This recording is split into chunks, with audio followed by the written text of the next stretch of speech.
welcome to the BoshNRoll channel. I'm your host, Brian Koval. Before we get started, make sure to hit those like and subscribe buttons.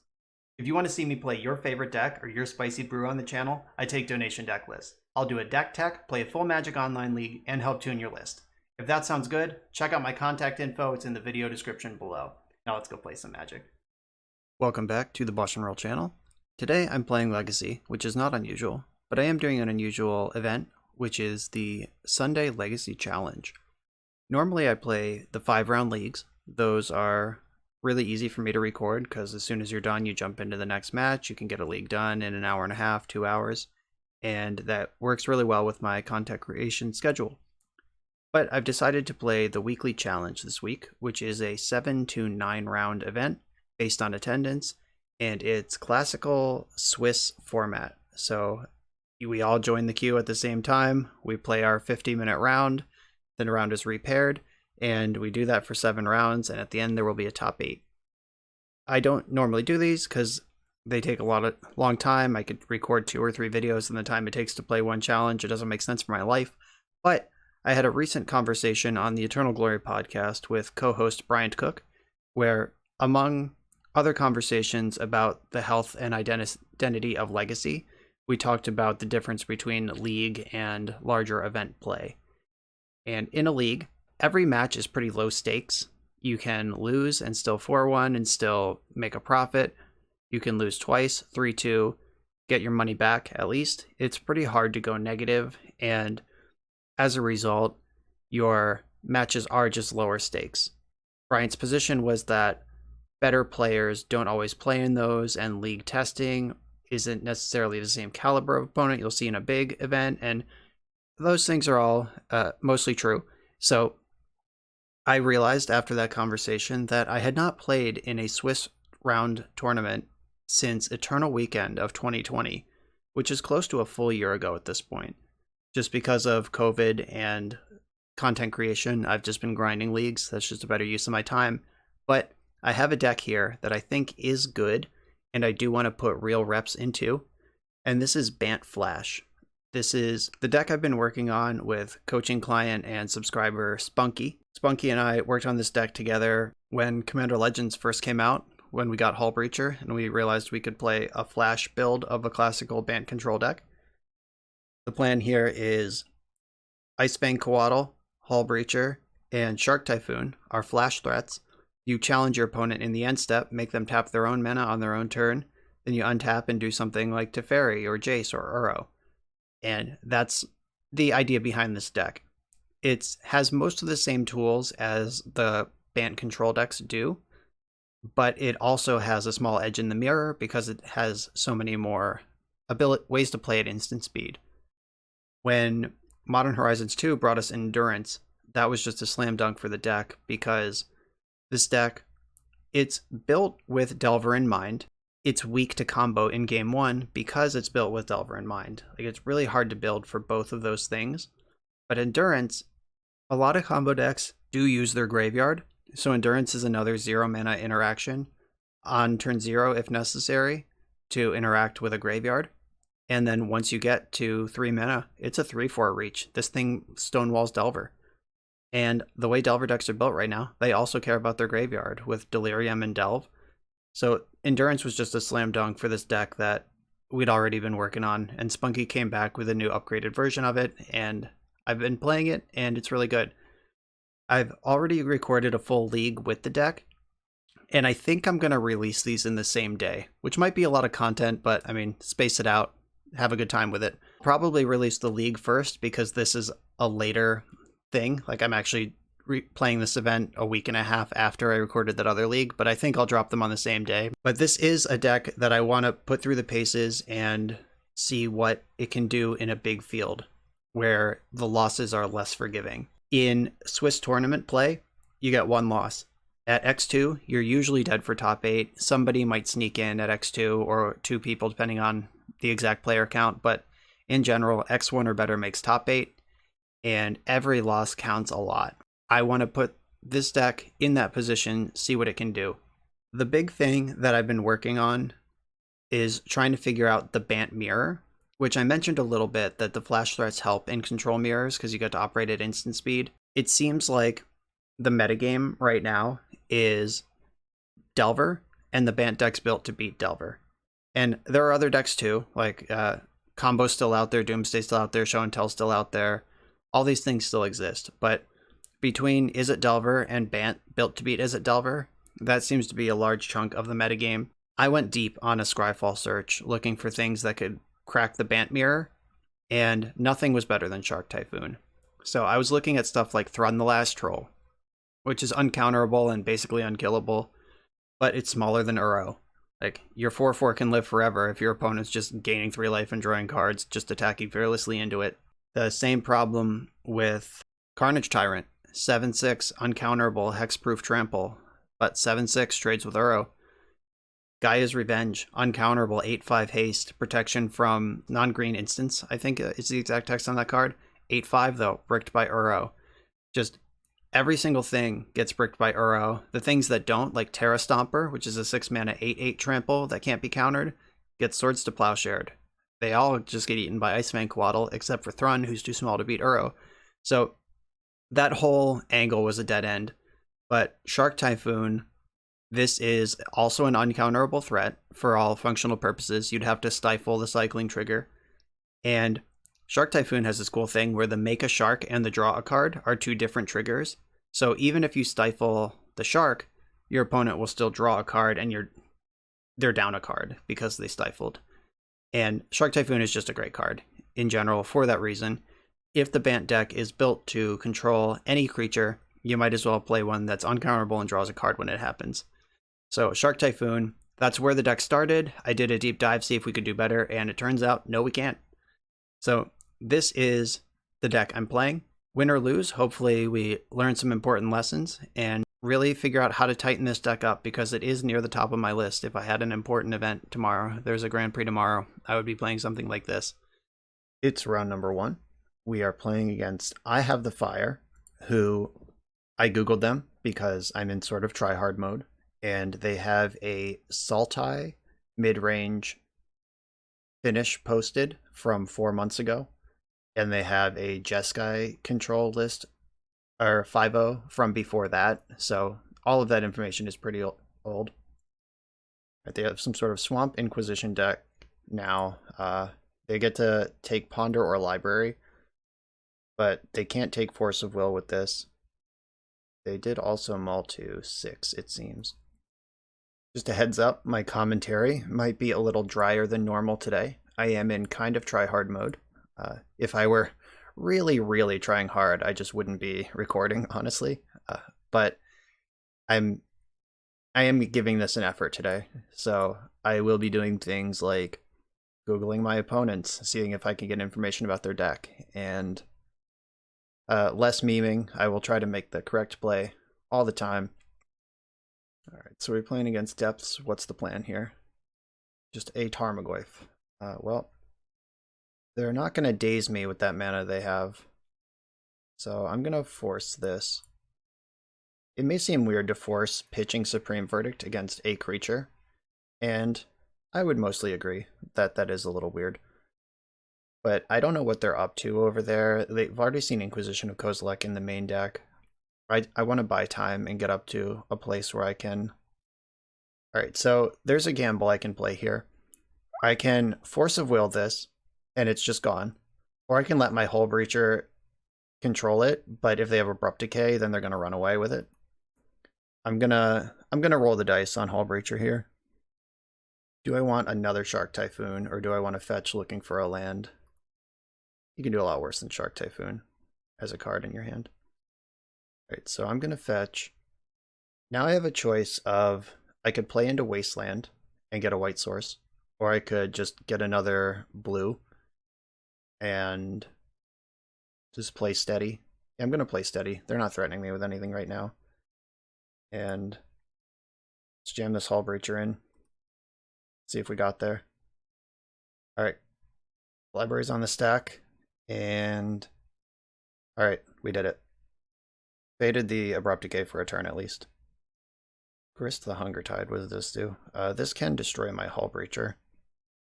So it pluses to make an insect, and then it can minus to destroy target creature if you have an insect. So if I can fade the insect, so if they don't mill a second insect, that's actually fine. Because if I attack and they block, then they won't have an insect to sacrifice. Or they have one card in hand. I'm just going to force this. They've made it clear they can't answer Hullbreacher. And they have one card left in their hand. So I'm just gonna get in here. I kind of want to draw a land to make a bigger shark. That's not a bad one though. Alright, yep, just beating down. I'm holding up Hardcast Force of Negation. Unfortunately, it exiles the spell. If it gets countered, it doesn't exile the spell outright. So it doesn't counter Abrupt Decay the way my Break Trap does. But let's increase the clock here. They are a Wasteland deck, no surprise there. Alright, I have an answer to their next creature or their library if necessary. I'm not just going to jam my Savannah into this Wasteland when it's my only white source and I'm holding Prismatic Ending. So no thanks. It's like one more crack with my creatures and I won't even be super worried about library anymore because their life total's pretty low. Gotta hope they don't have 2 Dryad Arbors in their deck to trade off with Hullbreacher here. Alright, they did not have that. Alright, 1, 2, 3, 4, 5, 6, 7, 8. I can commit Endurance to the board and lose my Prismatic Ending. I still think holding up Force of Negation and protecting my white source is a better play. That gamble on Sylvan Library paid off real well this game. Okay, so they can play this, name Shark, and this blocks Hullbreacher, but I can Prismatic Ending this thing and attack for 3 again. Yep, Sharks are gone. Icefang Coatl is a nice one. So I'm gonna target this, pay white, blue, green. X is 2, 3 colors have been paid. Get rid of that. Just cracking off a Wasteland. You don't really need to do that there. It's already tapped. You can draw your card, see if you're going to need that extra mana, and then make that decision. Alright, Library's 1 attack away from being Sensei's Divining Top mode. Alright, Tarmogoyf's huge. That does... Oh, and they're Hellbent. That's great for me. So I can ponder. I would like to find a stable source of white mana. I'm going to shuffle this. I can't cast 2 of those cards. Alright, there's my white source. I'm not going to main phase the Coatl. I'm going to give them the chance to mess up and attack. Right, they didn't take the bait. Good job, opponent. Alright, so still Coatl in the end step. Draw my extra card, Shark Typhoon, hell yeah. Burrow, you don't say. I get in for 1 with my Coatl. So they're under a pretty serious clock. Even if they are able to remove Hullbreacher at this point, I think it's too late to matter. I am impressed by my opponent over here, just playing black-green The Rock in Legacy in 2021. That's pretty sweet. So they gave me an attack. I'm going to make a Typhoon. 2/2 Sharks in. That's lethal on board with Force of Will backup. Here comes the squad. Alright, so they had Endurance, but I have Force of Will. I'm going to Force of Will pitching Brainstorm. I should have thought about that before I attacked with Hullbreacher.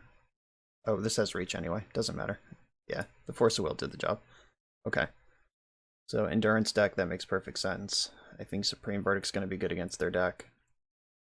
Rest in Peace if they have Tarmogoyfs. Though, is my Uro better than their Tarmogoyf? Probably. So I'm not going to Rest in Peace. But they have Endurance. A Veil of Summer is going to be good against Abrupt Decay and the discard spells. Do I care about Back to Basics? Is that the market I'm in? I don't think Force of Negation will do much. And I do think I want the 3rd Endurance. And just Force of Will in general is probably not where I want to be. Force effects in general, not where I want to be. I want removal spells, and I want to be able to win creature combat. I can expect Green Sun Zenith to be in this deck, because we've seen Grist and various green creatures. Scavenging Ooze, probably a thing I should consider. Do I go down to 1 Force of Will and just try to play fair? And I have the counterspell if I want it. That makes some sense. I mean, Veil and Flusterstorm are counterspells coming in, so it's not like these are just -5 counters. It's -2 net counters, and 2 of them are different now. Endurance can mess with Tarmogoyf, which I like. Or Endurance also blocks Endurance, which I like. I wonder if we should expect Ignoble Hierarch out of this deck, but probably not. A lot of the Bant decks right now don't have Supreme Verdict in them, but that's a card that I love in Legacy. If you watch my channel, you're familiar with my content, you know how high I am on Supreme Verdict. So this is...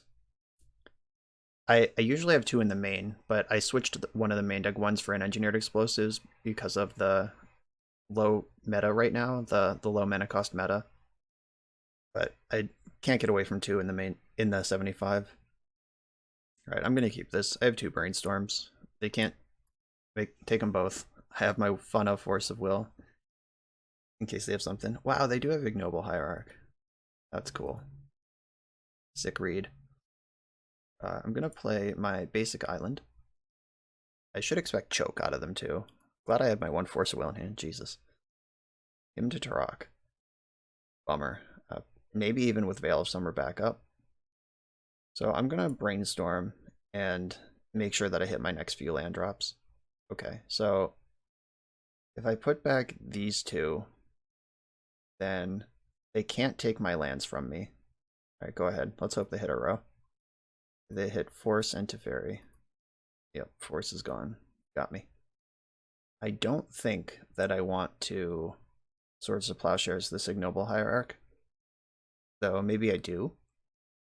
Alright, yeah, I'll take the Stone Rain. If I can get up to Supreme Verdict, that'll answer the next wave of creatures, and just constricting what they're capable of in the meantime seems like a reasonable thing to do. Another him. So I can brainstorm again and hide the Abundant Harvest. Let's just hope they hit Uro. Alright, they did hit Uro. Cool. And then I can harvest for a land here and try to keep Uro going. Land. Found a forest. So a third Hymn to Turok will, of course, put me in the bin. They have Wasteland. So they've done a pretty good job grinding me into dust here. Now let's just see if this Uro can do what it needs to do. The basic plains is a pretty big beating on the Uro front. Hullbreacher is not a bad draw here. That can ambush an insect in combat and attack the Grist back. Another Wasteland, not excited about that. Rascal Golgari Queen, jeez. Alright. Hopefully they just draw a card right away. Alright, cool. Please attack, please attack, please attack, yes. Alright. I think they could have sequenced this turn better, but I'm not complaining. Now I have to figure out which of these planeswalkers I want to attack and in what way. So, Grist, -5. Each opponent loses life equal to the number of creature cards in your graveyard. Alright, that's not very many. Vraska. Where did this Liliana come from? Did they discard a card somehow? Did they dredge something? I've somehow lost... Oh, the Grist Mills. Right, gotcha. Grist Mill, that's a thing. Alright, I'm gonna attack Vraska. Because if I don't attack Vraska... Oh, I should have... Wait, no, the Vraska is optional. So, you may sacrifice another permanent if you do gain 1 life and draw a card. So I could have flashed in Hullbreacher in response to Vraska, and they wouldn't have drawn a card, but they would have sacked their... They would not have sacked their thing, and I wouldn't have gotten an attack in. So, that's a no on that. I'm gonna run this out, even though it's dangerous, but if I can pressure their options by forcing them to waste me due to the threat of Uro, worse things have happened. There's the Wasteland. Let's hope they're not a Life from the Loam deck. Though they probably are. Like, why would you play this if you're not a Life from the Loam deck? Ouch. Alright. We're gonna get buried by Planeswalkers this time. 2 Hymn to Turoks is too many. Oh, okay. They want us to discard. Make an insect. Yeah, I guess you don't really need to do anything. Please sack the insect. Alright, they didn't fall for it. They remembered Hullbreacher's around. Alright, so I can plow the insect, attack Vraska, or attack Liliana. They're both really bad for me. But I guess I am going to plow. All three of these planeswalkers kill Hullbreacher, so I just have to decide which one I'm worried about going ultimate the most. So I'm going to attack Vraska. Yeah, this game, if I just drew or fetched basics instead of non-basics this game, I think we easily win with Uro 100 times over, but it didn't work out that way. Grist plus Vraska is quite an engine. What can I even brainstorm into here? I guess lands to cast Uro. Endurance is interesting. Okay, I'm going to put back these two, play the island. So I can put Uro into play next turn. They can kill it 100 different ways, but at least it does arrive briefly. And I have mana to refire it on basic lands. So they do need to exile my graveyard soon. They plus Liliana and Vraska. Vraska goes ultimate at 9. They continue milling. Oh shit, they had the endurance. Okay, that's game. Yeah, I needed that Uro, and that shut it down. Alright, that was awesome. So I had been playing a Celestial Purge in the sideboard of this deck, and I just realized that I didn't register it today, which is kind of a bummer. But I'll figure it out. I'm definitely convinced that my Uros are better than their Tarmogoyfs in the matchup, so I don't want Rest in Peace. I think I might want Back to Basics, though. Like, they were pretty greedy with their Nurturing Peatlands and etc. Though, what do I bring in for it? Maybe Supreme Verdict actually just isn't the plan, because a 4-mana spell against the Hymn to Turok deck with Wasteland, probably not where I want to be. Force of Negation looks a lot better because it's pretty castable, at least compared to Force of Will, and now that I know that their deck is just Planeswalker Tribal, that's something I'm probably interested in. And I don't think I need... Yeah, I actually just think I'm off Supreme Verdict, given the... I don't know if I can be all the way off it, never mind. I'll figure out something else to cut. Maybe it is one of the Hullbreachers, though that was relevant. Between the library, the Vraska, not drawing cards is a thing here. Maybe I can go down 1 Swords to Plowshares, because this deck is unlikely to lose to a single Tarmogoyf, and yeah, I have a lot of other removal. Okay. I'm pretty comfortable with that setup. Alright, let's do this. I'd really like to see Veil or Flusterstorm in an opening hand here. Alright, didn't get there, but I do have a bunch of basic lands. So I'm gonna ponder now. I am trying to find that answer to Hymn to Turok.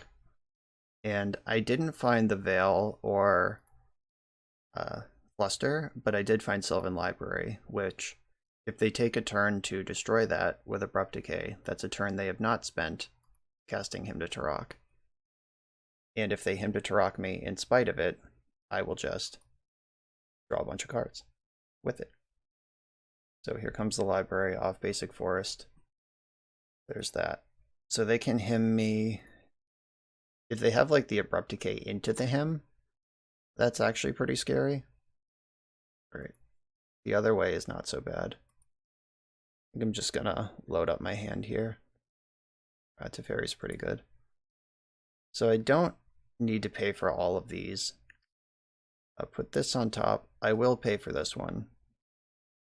Will I pay for this one? No, actually, I don't think so.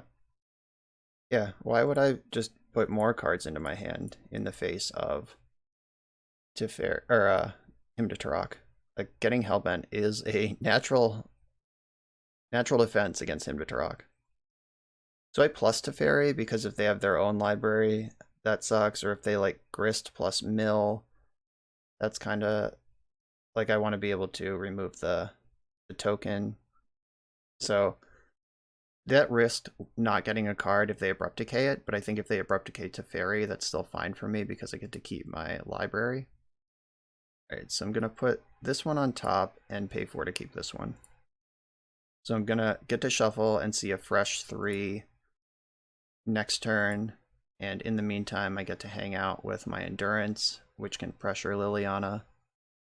I do not want to draw an extra card because I know what that card is and I know I don't want it. So I'm going to wait for them to plus Liliana, then in response I'll Endurance them. And because of Teferi, they can't destroy my Endurance. There it is. Put your graveyard away. Now just they discard a card. They have 1 card left in their hand. Even if it is Loam, that's not that bad for me. I get to see 3 fresh ones off library. Oh, please find the blue source to go with this. It didn't get there, that's fine. Top, then attack Liliana, put her to 2, and then, so I can pick up Endurance here, so they can't minus Liliana and kill it. I actually kind of like that. And that lets me cast the Ponder also. Try to find an extra look at a blue source. Ooh, that's really good. Yeah, I'll take the Veil and put Abundant Harvest on top. And if they plus Liliana, I'm just gonna put Uro in the graveyard.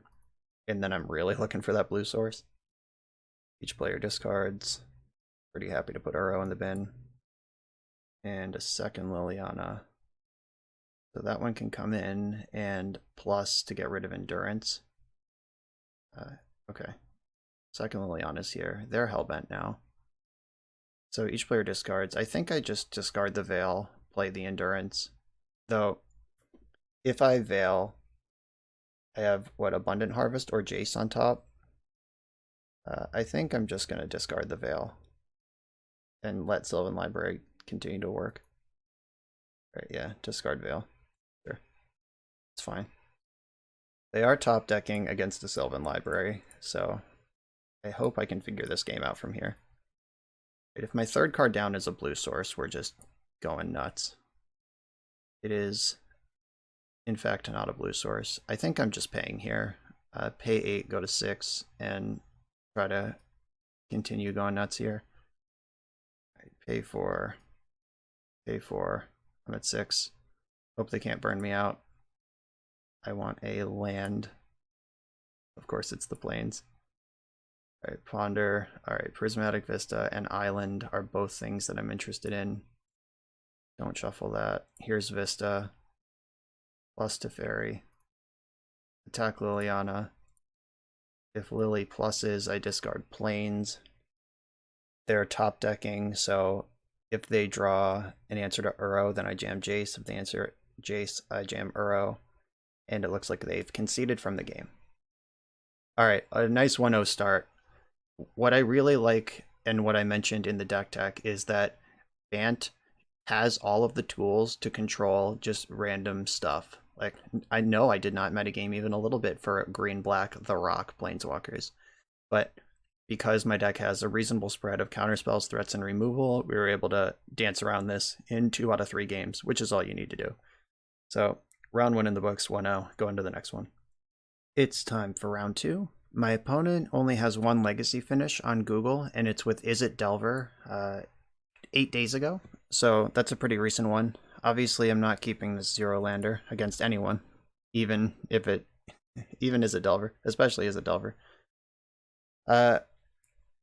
I will keep this 1-lander, and the card I'm going to send to the bottom is Sylvan Library.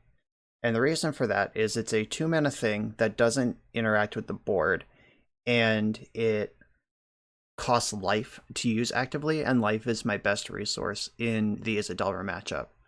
My opponent, however, has mulled to 5. Like, Force of Will is the other contender, but my opponent has mulled to 5, which, them being down 2 cards and me on the draw, I can absorb the card disadvantage of a Force of Will better than normal. And also, if they're not actually Delver, and this is some like Oops All Spells BS, holding on to the Force of Will is going to be nice. Like so, this is not Is It Delver. Oh, okay. So there's some sort of Hollow 1 Madness deck, and Force of Will is going to be awesome here. Hopefully they just yeet their hand and cast... Oh shit. I was about to say... Alright, that was a pretty good Vengevine, or pretty good. I'm going to Force of Will the Angie's Ravager, but then I'm going to have to deal with these two Vengevines. I have Swords to Plowshares for one of them. And then I have Icefang Coatl for the other. I'm going to pitch Shark Typhoon here. Yeah, that was a pretty good 5-card hand, I gotta say. Alright, so I take 8 right now. So I go to 11. I fetch to 10 to cast Swords to Plowshares. Then I take 5 more. And I gotta figure it out in the meantime. Just draw a second plow right now. That would be great. Okay, so it's not the second plow. It is... this island does cast Icefang Coatl, and there is a Savannah in my deck. So I think I fetch Savannah to Swords to Plowshares, this one of the Vengevines. And then I can block and draw a fresh card with Icefang Coatl next turn. As long as they didn't draw Wasteland, this plan is pretty reasonable. So the Coatl draw gives me...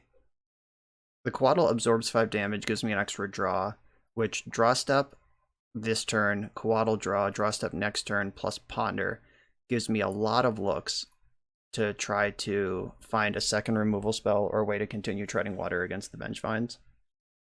I'm going to go to 4 off this attack from the Rootwalla. I guess it depends. If I draw Swords to Plowshares, maybe I just go to 1. Oh, jeez. That's there to pump the Rootwalla, I think, more than anything else.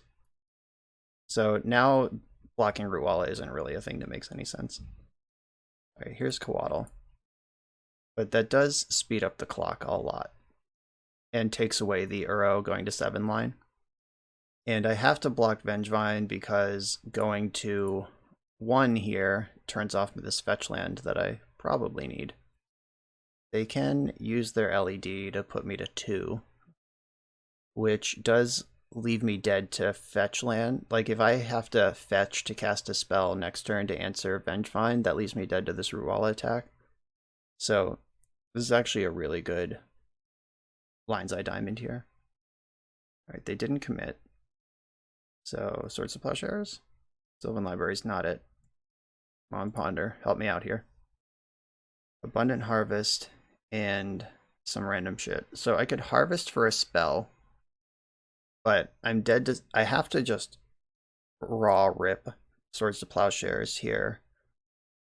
Because if I cast Abundant Harvest, even if I find the plow, I plow and then I'm dead to the pump on Rootwalla. Gonna shuffle. Alright, we've lost this game. Okay, now we know what they're up against. We're up against at least. That was an extremely explosive mold of 4. Probably should have Force of Willed the Lion's Eye Diamond, honestly. I was busy narrating like about Angie's Ravager and just didn't do the thing that made sense. All right, so Endurance and Supreme Verdict come in. Rest in Peace comes in. Containment Priest comes in. Cards that come out include... we're not going to have time for Sylvan Library. Coatl's great. Force of Negation is medium. I don't hate Force of Will, because if I had identified that I should be forcing Lion's Eye Diamond there, like, the problem with what I did that game was I saw the Angie's Ravager off of the LED, or off of the Once Upon a Time, and I was like, oh yeah, I'm just gonna get them. They're gonna be hellbent with nothing. But they had double Vengevine. Like, we beat 1 Vengevine easily that game, but they had 2. So that obviously didn't go to plan. So Engineered Explosives doesn't clean up 4-drops very well. Jace is way too slow for this matchup. I need to cut 2 more cards to be happy with this setup. Explosives clearing out Rootwallas is a big deal, though. I assume they have all 8. I like the Prismatic Ending as well. Teferi's a little wonky here. Like, spending 3 mana on all that, not the best. Teferi does shut down Madness, but I don't think that's worth it in the scheme of everything that could happen, and Force of Will is not a good card except on literal turn 1. So I can go a little skinnier on that because I don't want to draw one later at all. I think this is where I want to be. And now I can just make better informed mulligan and play decisions now that I know they're on this crazy deck. But once again, this is the sort of crazy deck that playing Bant is supposed to give you an edge against. I'm going to keep this on the strength of Containment Priest and hope I don't get dumpstered too hard on turn 1. Because if we get a turn 2, we're good. Opponent mulled to 6. I'm not going to brainstorm yet. If I need an oh shit button, I'm drawing to 3 endurances and 3 force of wills off the brainstorm, so I have 6 hits out of 53 cards. But let's just hope I get a turn. Oh, there's the oh shit button. They're fetching. Burning Inquiry, huh? Alright, I'm not going to respond to that. Let's go. Alright, they took my 2 brainstorms, and they hit one of their Blazing Root Wallas. Alright, well, no Vengevines hit the graveyard there. They can still Faithless Looting. They didn't take my land. I do have 2 Containment Priests if I get another turn, but that might be asking a lot here. Okay, so they have committed their hand to the graveyard to discard 2 Angers and cast Faithless Looting. So they don't get to keep any of these cards. Alright, so they're just on the triple Root Walla with haste beatdown plan. Containment Priest being a 2/2 creature should be pretty good against this start, as long as they don't go too crazy on me. Like, drawing a second mana source, like a stable one, is probably one of the best things they can do. Like, if they can actually make their Root Wallas 3/3s and challenge me in combat, that hurts. But drawing Snow Forest was a big deal, because Icefang Coatl will be able to trade with even a 3/3 Root Walla. Alright, they have one plan and they're sticking to it. Here's Containment Priest. A Spirit Guide humps a Root Walla, but I'm still going to make them have it. I'm not going to block this one. This one's a guaranteed trade, but at the same time, like, even if they have the Spirit Guide, that one's a trade, but I'm not going to play around a 1-of Spirit Guide off the top. Oh wow, they're dead. Okay, so now I can ambush one of these, plow the other, and I can even start attacking. I'm not going to attack yet. Am I? Yes, I am. Okay, let's go. It's time to party. Yeah, with double Priest, I don't really need to worry that much about Vengevine, and we're at the point of the game where even if they do string together a hollow one, hopefully my just Bant control deck can handle that. Right, I am going to play the Icefang Coatl, and I'm going to block the creature that's about to deal 3 damage to me. Rest in peace, nice. Probably should have boarded out some number of my Uros if I'm bringing in Rest in Peace. This does not have trample. Okay. Alright, yeah, I don't even need to plow, actually. I'm gonna... I can continue to sit on that. I don't expect Hogak coming my way. Maybe I should, but I don't. So, Prismatic Ending is another answer to Root Walla. Not gonna shuffle, play my land. I can also just block this jerk. And I don't need to play Rest in Peace because I have 2 Containment Priests, which do pretty much the same thing. So they're on a 7-turn clock, I'm on a 12-turn clock. I'm winning the race, even assuming that I never do anything again. Okay, so if they do have Hollow One here, I'm going to be pretty glad I saved. I guess I should Rest in Peace in case they have Ox of Agonis. Like, if they Ox of Agonis plus LED, that could turn the tide here. Yeah, Angie's Ravager that they can't cast because they don't have any mana. They found another land, but they've already spent 1 mana this turn. What is this? Okay, it is Hollow One. You got it. Good thing I saved that Swords to Plowshares. Do you attack with your Root Walla? Oh yeah, I guess you do, because Hollow One is pretty solid. Yeah, the haste. Oh yeah, the Rest in Peace also turns off Anger. Okay. Still getting oriented to how this deck works. will admit I'm not doing the best job of finding all these before they get me once. I could have just saved Swords to Plowshares and 1 damage there by jamming Rip on my turn. But I am sort of white screwed. Coming from actual Hellbent. Alright. I am going to Prismatic Ending this Root Walla. Get it out. I don't think... So, if they draw exactly Faithless Looting, then they draw 2 cards, discard those 2 cards. Yeah, that doesn't matter. And I can make Shark Typhoon. I can make a 1/1 Shark to block with. So I want to answer the board first, because the board is more scary than their graveyard at this particular moment.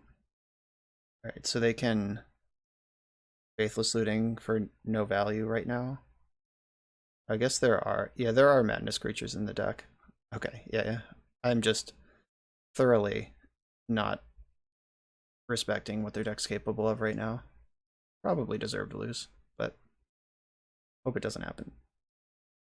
Tax each combat table, discard your hand, draw 3. Alright, so they're going to get 3 fresh cards. I have not done a great job here. Your deck's very confusing and weird. Right, I am going to absorb 3 damage with Shark Typhoon, get a card deeper into the deck. I really would like a second white source here. I'm kind of white screwed. Absorb 3 off of this. If I can plow this thing and back it up with Rest in Peace, still not it. This is rough. So I could play a second Priest. I could Swords to Plowshares their creature. How much stock do I want to put in? I think I'm just going to plow the creature. And I'm not going to attack with Priest in case I need to block a Root Walla. And I'm going to I want them to make decisions thinking they have Angie's Ravager when they might not. Like if they just dump their hand in a way that isn't super sensical. So I'm going to have to take 3 here. If they want to do 3, I'm not just throwing my Priest away. Alright, yep, taking 3. Yeah, I think I need to play Rest in Peace this turn. Just because the haste is such a beating. Like, we gotta shut this down. Then Rest in Peace checks what Containment Priest was doing.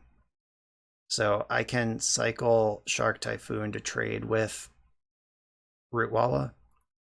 Like, I have 3 power, 3 toughness. And a backup Priest. Hardcast Vengevine. Okay, that's pretty good. They don't get to attack with Root Walla here. And I get to trade with Vengevine instead of Root Walla for my 2 cards, and that's a much better deal. So I get a Shark, draw a card. Alright, Endurance blocks Root Walla forever. And Vengevine is gone forever because of Rest in Peace. Alright. And I can play both Containment Priest and Endurance next turn. Alright, I'm finally feeling stable. And it's a testament to how strong the Bant shell is that I've done so many minor misoptimizations. Like I've done so many things wrong in this game, like misprioritized or misunderstood or like whatever, that, and I'm still just firmly in control here. Right, here is Endurance. I block your idiot. Target you. Doesn't matter. There's Rest in Peace in play. Right, block this. I have a 3/4. Now it's time to figure out how to win the game. Oh, just a blind Faithless Looting, looking for any Madness card. Right, yeah, with 8 Root Wallas, I imagine those hits are pretty good in general. And Angie's Ravager is a really good hit there too. But now I have Supreme Verdict up if things get really crazy. Priest doesn't do anything to Madness. They're out of cards, and I just was going to cast my spell anyway. Alright. I got nothing. No attacks, no plays. Holding this Tundra in case I draw Brainstorm. And holding back my blockers to make sure the Root Wallas don't get these last 8 points across. Sitting on Supreme Verdict in case I need it. Fury is a card that could be in their deck. It's pretty scary, and they're like 1 mana away from hard casting it. I'm fine trading off my Priest with this. Rest in Peace is doing everything Priest would be doing. And I can't just take 3 from a Root Walla. Alright. now the board's empty. Uro is pretty nice. Like, it gains life, draws a card. Obviously, it sucks that I have Rest in Peace in play, but it's fine. I'll still take it. It's a cantrip. Alright. Do I want to put this into play? I think the answer is still no. Yeah, I think I want to fetch basic planes and play Teferi. Plus Teferi, and just pass the turn. I'm not gonna attack because they can hardcast Vengevine, which has haste all on its own without the help of Anger in the graveyard. So now Teferi can bounce that Angie's Ravager. Madness is turned off from Teferi. Let's get you out of here.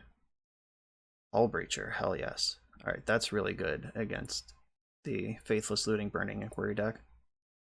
Uro's not the best, but once again, here we go.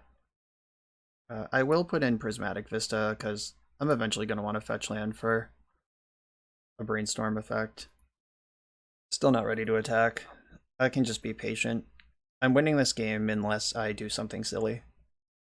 I feel like attacking is extremely safe, but still, I'm just not going to do it.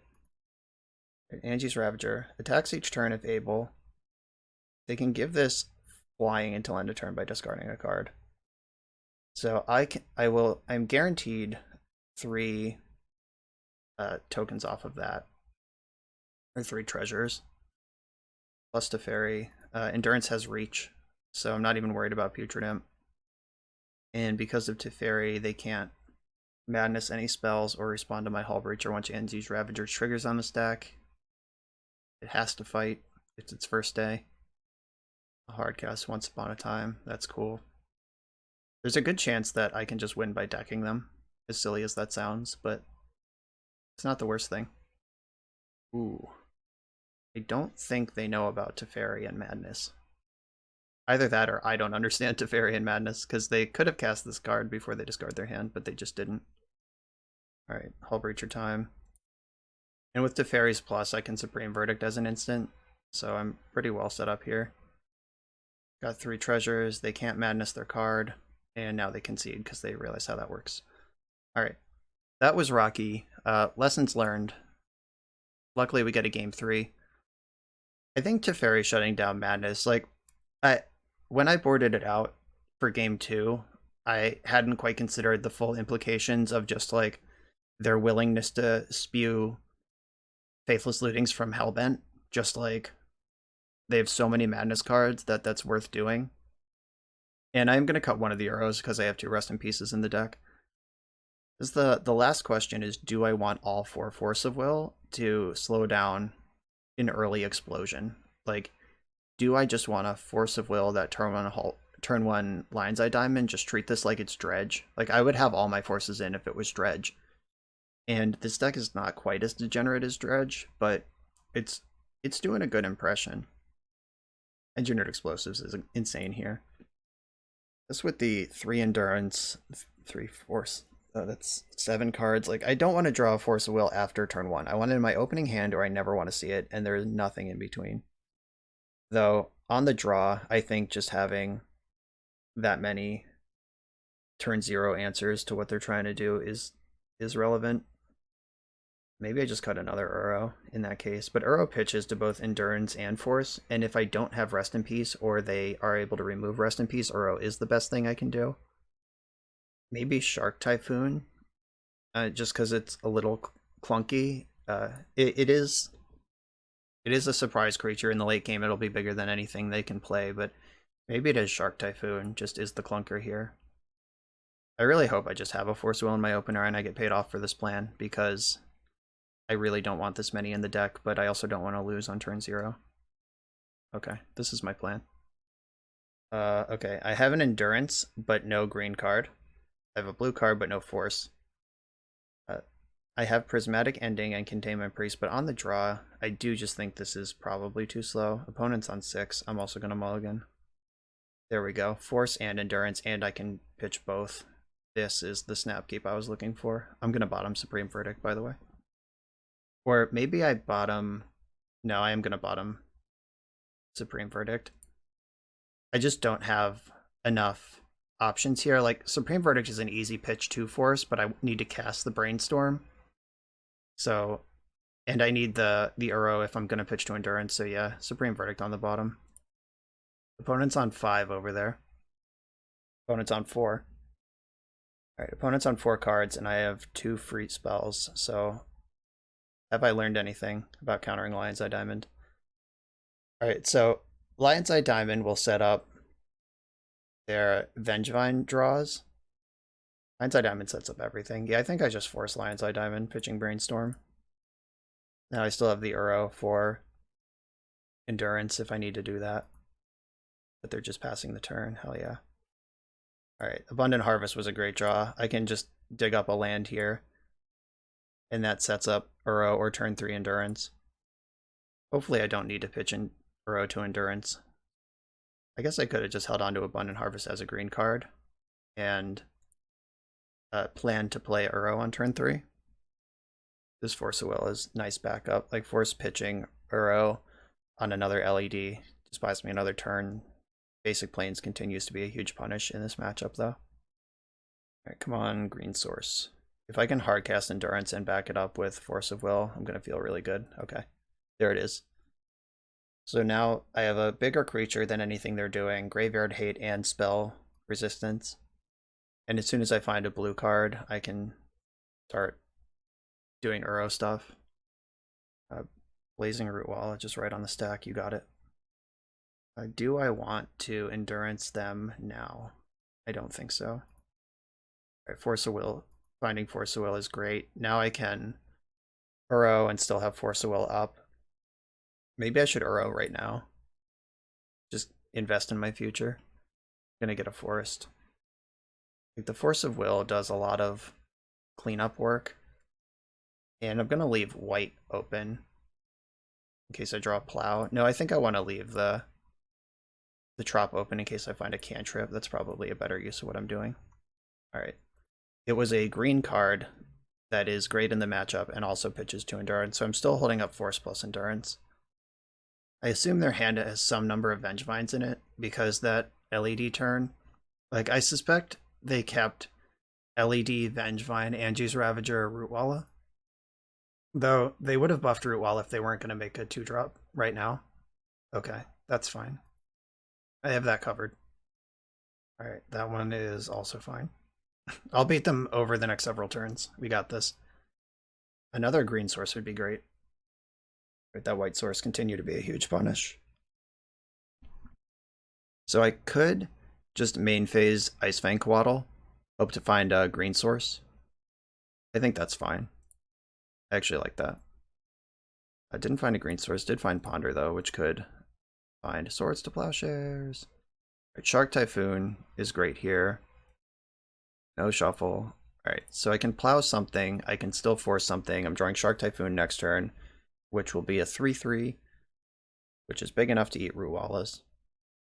Alright, so I'm gonna block one of the Basking Rootwallas with my Death Touch creature. When they pump the other one, I'll plow it.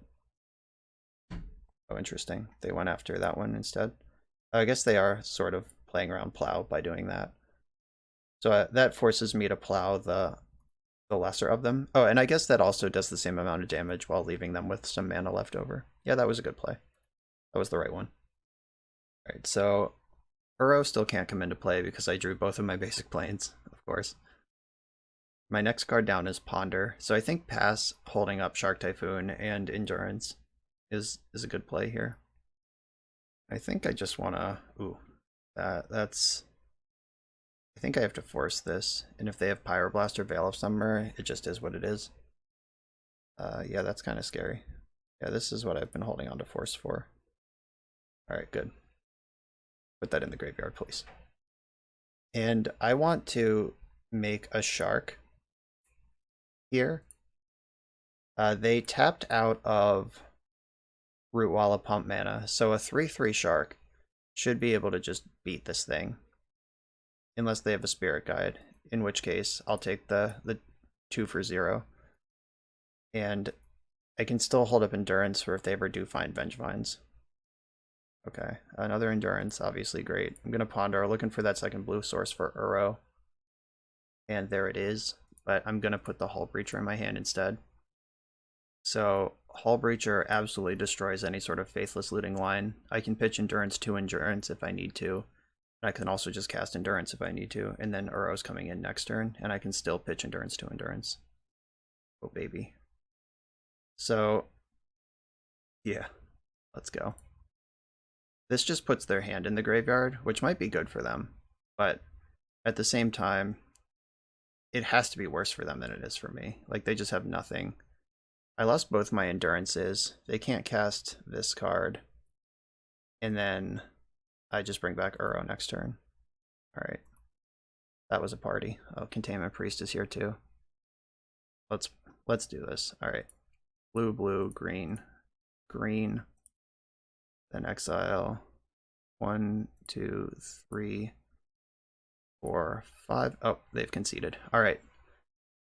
Lessons learned from the first 2 games. Force of Will that Lion's Eye Diamond, bringing in the 4th force for maximum interaction on turn 0, also taking a mulligan that perfectly playable 7 against a fair deck. I mulligan to a Force of Will because I finally identified and respected that we're playing against something truly unfair.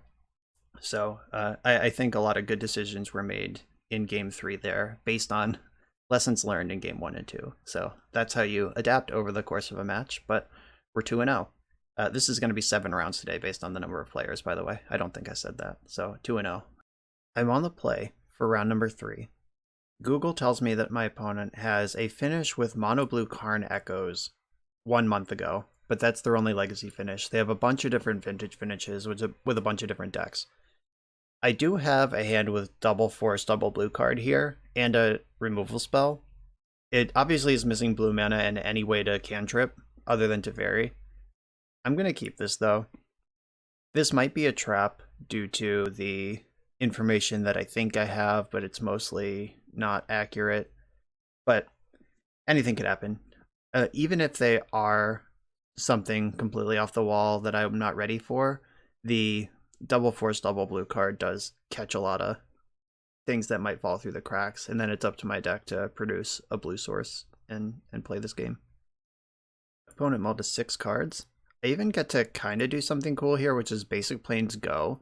If they are some sort of like Dumpster Echo combo deck, they might think they just get to spin the wheel against Death and Taxes for free right now, which could lead to some serious blowouts. Careful Study. Okay, so this is either Hogak or Reanimator. Either way, I want to force this Careful Study. Alright, that just went right in the graveyard. I think they were F6'd. That's weird. Alright, cool. I still don't need to represent blue mana, and some Hogak decks have Wasteland in them, so I'm going to respect that, and here's this Teferi for next turn, unless I want to continue sitting on Force Blue card. I suspect this is probably a Bug Hogak style deck. My opponent has a bunch of vintage finishes, like I mentioned, posted on MTG Goldfish, and Hogak is a deck that translates well into Legacy from Vintage. They're very comparable in play patterns and all that important stuff. And a bunch of their vintage finishes were with Dredge, so I can see this being Hogak. In which case, Swords of Plowshares does play a little. This is dangerous. There's a point where I can't just Force of Will everything, but maybe this was supposed to be a force. Alright, Hogak confirmed. That's a Dryad Arbor and an Altar of Dementia. They didn't hit a Vengevine, which is the thing I was super worried about, but I had Swords of Plowshares to clean it up if they did. Killing Dryad Arbor is pretty sweet too, because now they can't fetch for it. That's just a line out of the deck. Plus Altar of Dementia is here, so that means I'm going to want my Null Rod post board. Putrid Imp is in play. You got it. I'm going to plow one of these and bounce the other with Teferi. I just have to figure out what order or what version of that I want to do. Pretty sure I want to plow Stitcher Supplier. And if they discard Hogak right now and try to cast it, I do get priority when they discard. Alright, I don't care about that discard. If they want to dump their whole hand right now and cast Hogak, like, while I will see the Hogak is in the graveyard before they get a chance to tap their creatures and cast it. So they can decide how many cards they want to put in the bin. And now they just discarded this Verdant Catacombs with nowhere to go. So they're kind of committed to taking the line at this point. Oh, you could cast Hogak from your hand. I'm a dumbass. Alright, that's fine. I can still just Swords to Plowshares, the Stitcher Supplier, and then bounce Hogak with Teferi. Then we're just back in business. I'm not going to spend Force of Will on this. I can get a 2-for-1 in my direction. I don't want to give them one in theirs. Like Teferi bouncing Gak just sends them back a little while. I think saving this for Brainstorm will be better than playing around Wasteland. So here's this. Send the Gak back to your hand. Alright. Future Imp can attack Teferi and pick it off. That's fine. I do have Force Blue card again if that becomes super important. We know one of their 3 cards in hand is Hogak. I always forget that you could just cast Hogak from your hand. I'm a dummy. But it's okay. That's why my opponent is the Hogak player, and I'm the player with Swords to Plowshares in my deck. This match is going to play out very similarly to last round. That Blazing Rootwalla, Madness, Tribal deck, that's very comparable to what Hogak is trying to do in a game of Magic. Just nothing go. I love that. Abundant Harvest is a nice one. So I'm going to get a...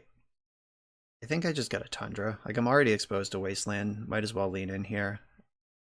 And I'm going to cast Teferi, bounce their creature, and then cast Abundant Harvest for a spell. Bouncing this is a little dangerous. It does help turn on Vengevines, but it's okay. I want a non-land card. Burrow, that's a good one. So if they cast Putrid Imp and another thing this turn, so do I Force of Will this? I have Engineered Explosive that can clean it out. As long as I don't die right now, this is fine. I'm going to hope for the best on that one. The Putrid Imp is back. So they can mill for 1, I guess. We know the Hogak's in the hand, so that's like a little bit worrisome. But the Engineered Explosives on 2 clears out Altar, so I don't get combo killed, and I don't think I'm losing an aggro game right now. Something like Icefang Koala would be a great draw, because that challenges the Putrid Imp, takes Vengevine off the table, and also I can cast it with 2 mana. Shark Typhoon is a lot like that other card. A lot like Icefang Koala.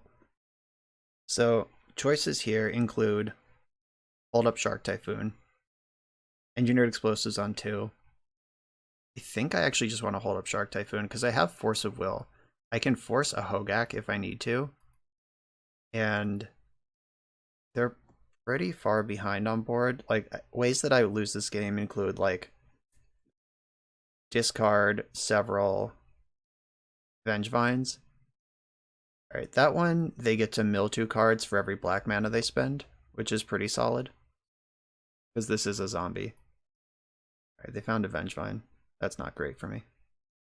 Right, so they can cast Hogak here. I might have just completely blew this. So Vengevine can come back once. They can cast the Gak. If I force Gak, they can Vine, mill 4, 4, 6, 8. So, yeah, this is going to be closer than it needs to be. I should have just played it safe and cleared the Altar. Again, not quite respecting the full nut draw value of a graveyard deck. That's the same mistake I made in the first 2 games of last round. And I'm still not, like, dead. I have plays to make here. Like, they do have to tap some of their attackers if they want to cast Hogak. Milling again, Bloodghast. They've already played a land this turn, I think. No, I think they just fetched this turn. So if they attack, I'm gonna eat... Alright, I don't get to eat Putrid Imp. So I will Shark Typhoon for 1, leaving up white mana. Though Shark Typhoon for 0 kills Bridge from Below. So maybe I just let Teferi die here. Then I cast Force of Will on the Hogak, which they actually can't cast right now. And then I can Explosives for 2, clear out Altar next turn. And then I still have Uro, which can also kill Bridge. Alright, yeah, Teferi's just gone. You're out of here, buddy. Yeah, so they sack the Vine post-combat, and that lets them cast Hogak. I can force Hogak, and then explode the Vine. Or explode the Altar. And I kind of hope they do mill a Bridge from below along the way. Right, so here's the mill. They hit a Bloodghast. So I'm going to Force of Will Hogak here. Force pitching. I think I have to pitch Uro, actually. So let's just put that in the graveyard. And I think I have to cycle the Shark Typhoon also, just to get a body in play and move my board state forward, because even if I clear the Altar, they still have just creatures in play. Force Negation's not bad. Blue card to go with it, maybe? Backup Uro. That's certainly a card. So now the choice is I can bomb right now, where they don't get to alter anymore, or I can go into their turn, but okay, that doesn't make any sense passing the turn. I was going to say, because this can also catch Bloodghast, but Bloodghast, if they bring them back, they can sack them before the altar is dead, because that's how instant speed abilities work. Alright, so they chucked their Gravecrawler in the bin. That makes sense to do because it gives Putrid Imp Threshold, makes it a 2/2, and it can tangle with my Shark. Also, they can just cast it for free, and it brings back Vengevine when they do that. But they need a sack outlet or a second spell. Alright, they have the second spell. Sure. You got it. Now it's Uro's job to win this game. They can still cast Hogak. I have 3 more Swords to Plowshares in the deck. I still have a Supreme Verdict, which obviously doesn't do much here. I gotta tread some water and get ahead with Uro. Can't counter Gak this time. This is the wrong force, and I think Uro is worth more anyway. Still, so if I take 13, take 4, I go to 13 here, and then 8, 9, 10, 11, 12, 13. I'm dead next turn because this card inexplicably has Trample. Oh no, I have Uro to gain 3. So, alright. I still don't go under 10, which is when Bloodghast gets haste and when I'm really worried about stuff. Swords to Plowshares, please. Swords to Plowshares, please. Basic Forest. Not really what I wanted. But I'm gonna tap these 3 to Uro, leaving up white. Coatl's also good here because it will have Death Touch. Yeah, found Coatl. Alright. So Coatl can get a meaningful trade. And by meaningful, I mean like any trade at all. And then bridge the gap into Uro in play next turn, which the Gak might still be too good against. But that is 2 more cards I'm going to draw plus draw step. I'm going to see 3 cards before I have to make that call. And the way that my mana is currently lined up, I have Uro plus Swords to Plowshares. This basic plane's just chilling. Them drawing land is kind of a mixed blessing, because on the one hand, I would love it if they just brick some draw steps. But on the other hand, the Bloodghasts are looming. So here's Coatl. How'd we do? Found Ponder. It's not a bad card. Alright, so what is the trade? I think getting Vengevine in the graveyard is worth doing. And I don't want to put a Gravecrawler there with it. 8, 9, 10, 11, 12. They can put me to 4, which is dead to Vengevine. Also gives the Bloodghast haste. This thing having Trample is some shit. I could also block Hogak, take 7 Trample. 7, so I take 7, 8, 9, 10, 11. I'm still at 5 and dead to Bloodghast, but at least Hogak's out of play. But Vengevine is still in play in that situation. I think I just block like this. 8, 9, 10, 11, 12. Yeah, just put Vengevine in the graveyard and accept my beats around it. Whoever put Trample on this card should be fired. I hope they were. Okay, so we got a trade. We're at 4. So I go to 7. Next turn. Come on, Swords to Plowshares. Ace Fang Coatl. Ugh, what a tease. So I could ponder looking for Swords to Plowshares. And I still get to Coatl if I do that. Don't necessarily get to Uro if I do that. I am going to try that. I do think that is my best path to victory here. All right, found Swords to Plowshares and another stupid Plains. So blue-green Coatl, white Plains. So I don't want this Plains. I don't want this Coatl. I do want the Swords to Plowshares. Do not shuffle my library. And then, so this answers the GAC. It does not answer Bloodghast or Vengevine. So I need them to not have creatures or lands in their hand. I don't know what's left for them to have at that point. If their hand is literally just 3 Vengevines, I'm doing okay here. Or like 3 more Hogaks. That's also good. 2 Hogaks and a Vengevine. That's your hand right now. I'm calling it. This is a tenuous spot for sure. Okay, so I can actually blue, green, draw the second Coatl, force this Careful Study with the Coatl that I'm about to draw, and then have Swords to Plowshares available. I just think that any target for this Force of Negation is better than not having a target for this Force of Negation right now, considering I'm dead to a land drop. If they had a land drop. Shit. Is there any way to navigate this? Am I literally actually dead? Plow, block, 1, 2, 3, 4, 5. Yes, I go to 5. Alright, yeah. The Bloodghast having haste was a problem. They had the land the whole time. Alright. I'm dead. Alright.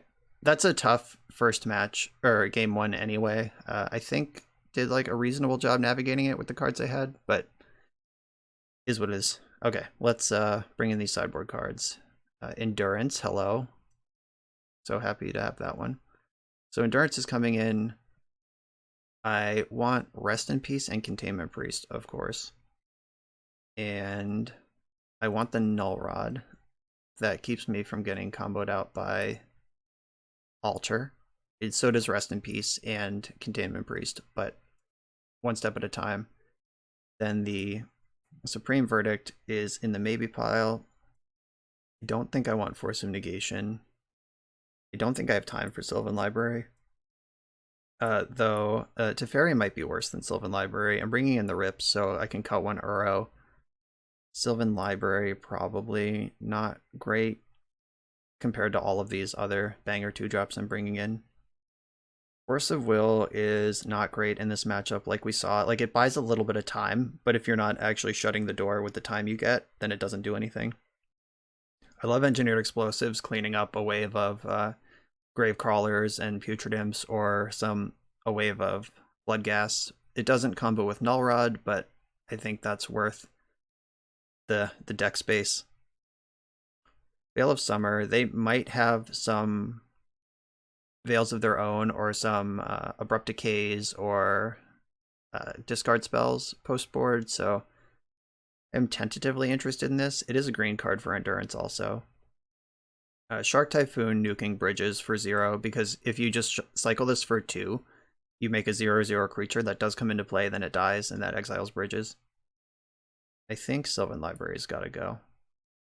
And then I'll leave in 1 Supreme Verdict, but not bring in the second. Because generally, I don't want that to be part of my plan, though maybe I should count on it. Teferi is pretty nice. I like having 1 of that. Okay, this is what I'm going to do. So my opening hand has Swords to Plowshares Containment Priest in it, but it does not have a green card to pitch to Endurance. I think this is a keep, though. Swords to Plowshares is a strong bridge. Like, we didn't see a Lion's Eye Diamond out of them. Like, nothing super explosive like that.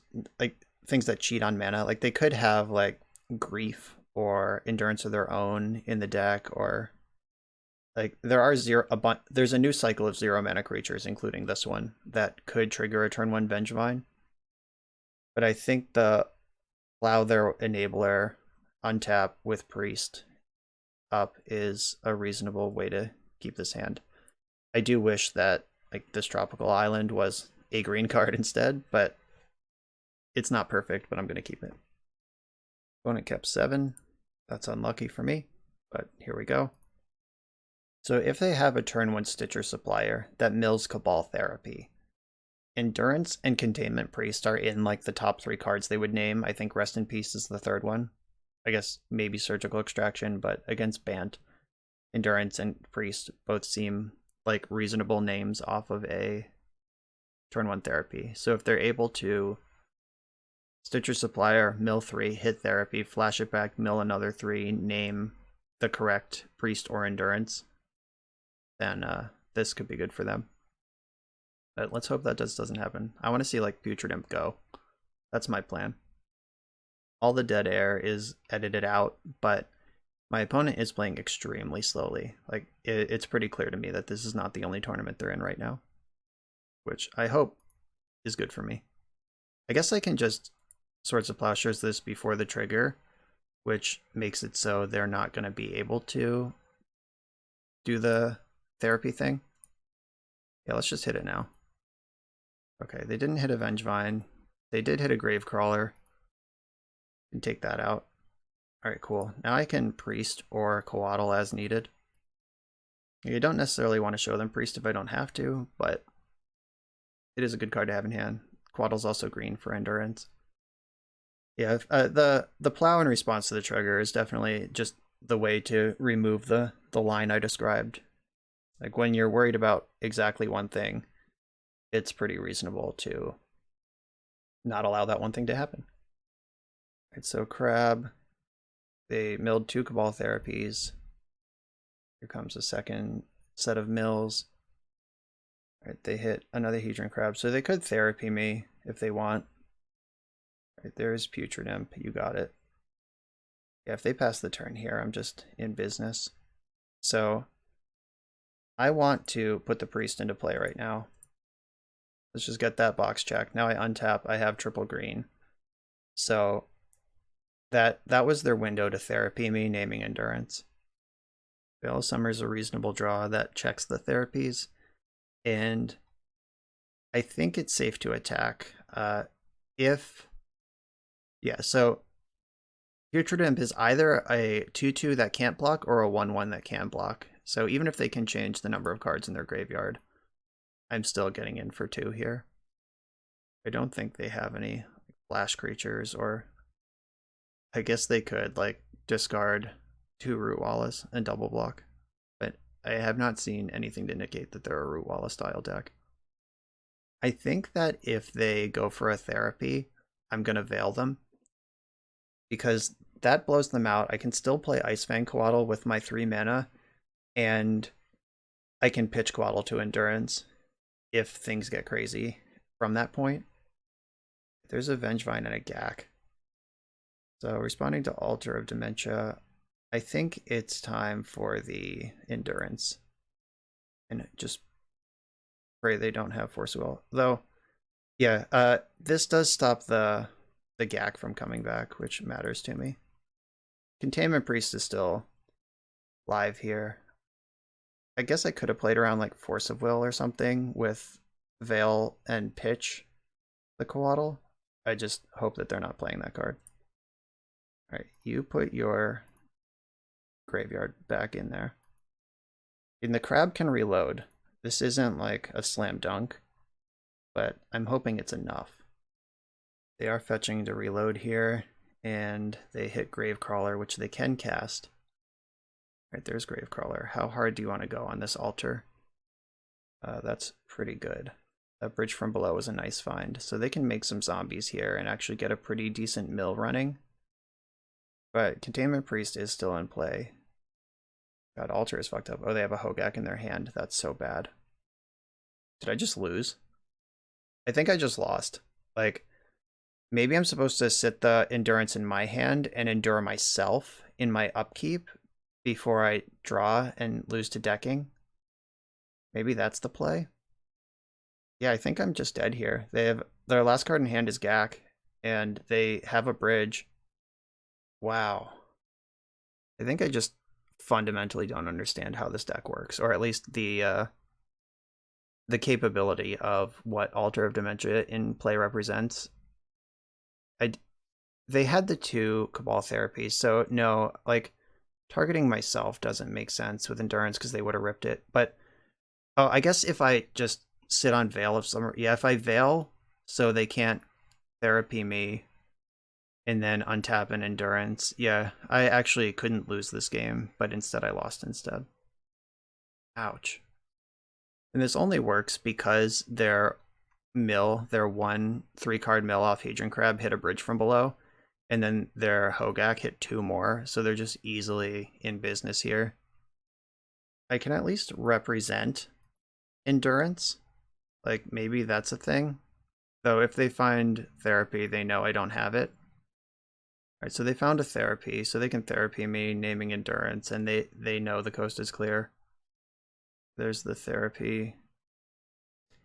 Gonna name Endurance, and then this game ends. Yeah, so I'm dead here. They can easily mill me with all their zombies. They had to hit Bridge from Below off their 1 3-card mill, and they had to have Hogak as their last card in hand, and they did both of those things. But I'm not allowed to complain about that because I literally just had the check, which was Veil of Summer into Endurance. Which, I mean, I still have to beat all these zombies. They still get to do all this shit. But that was just me not respecting the complete range of what this deck is capable of. That's the match. All right. Definitely took a high percentage line to stop them for a turn that was not 0%, and they had the thing that they needed to have, and I could have played around it. Though, so I draw for Veil, draw for turn, still dead to the zombies, but yeah, that was awful. All right, next round. I'm on the play against an opponent who has a million Doomsday results in MTG Goldfish.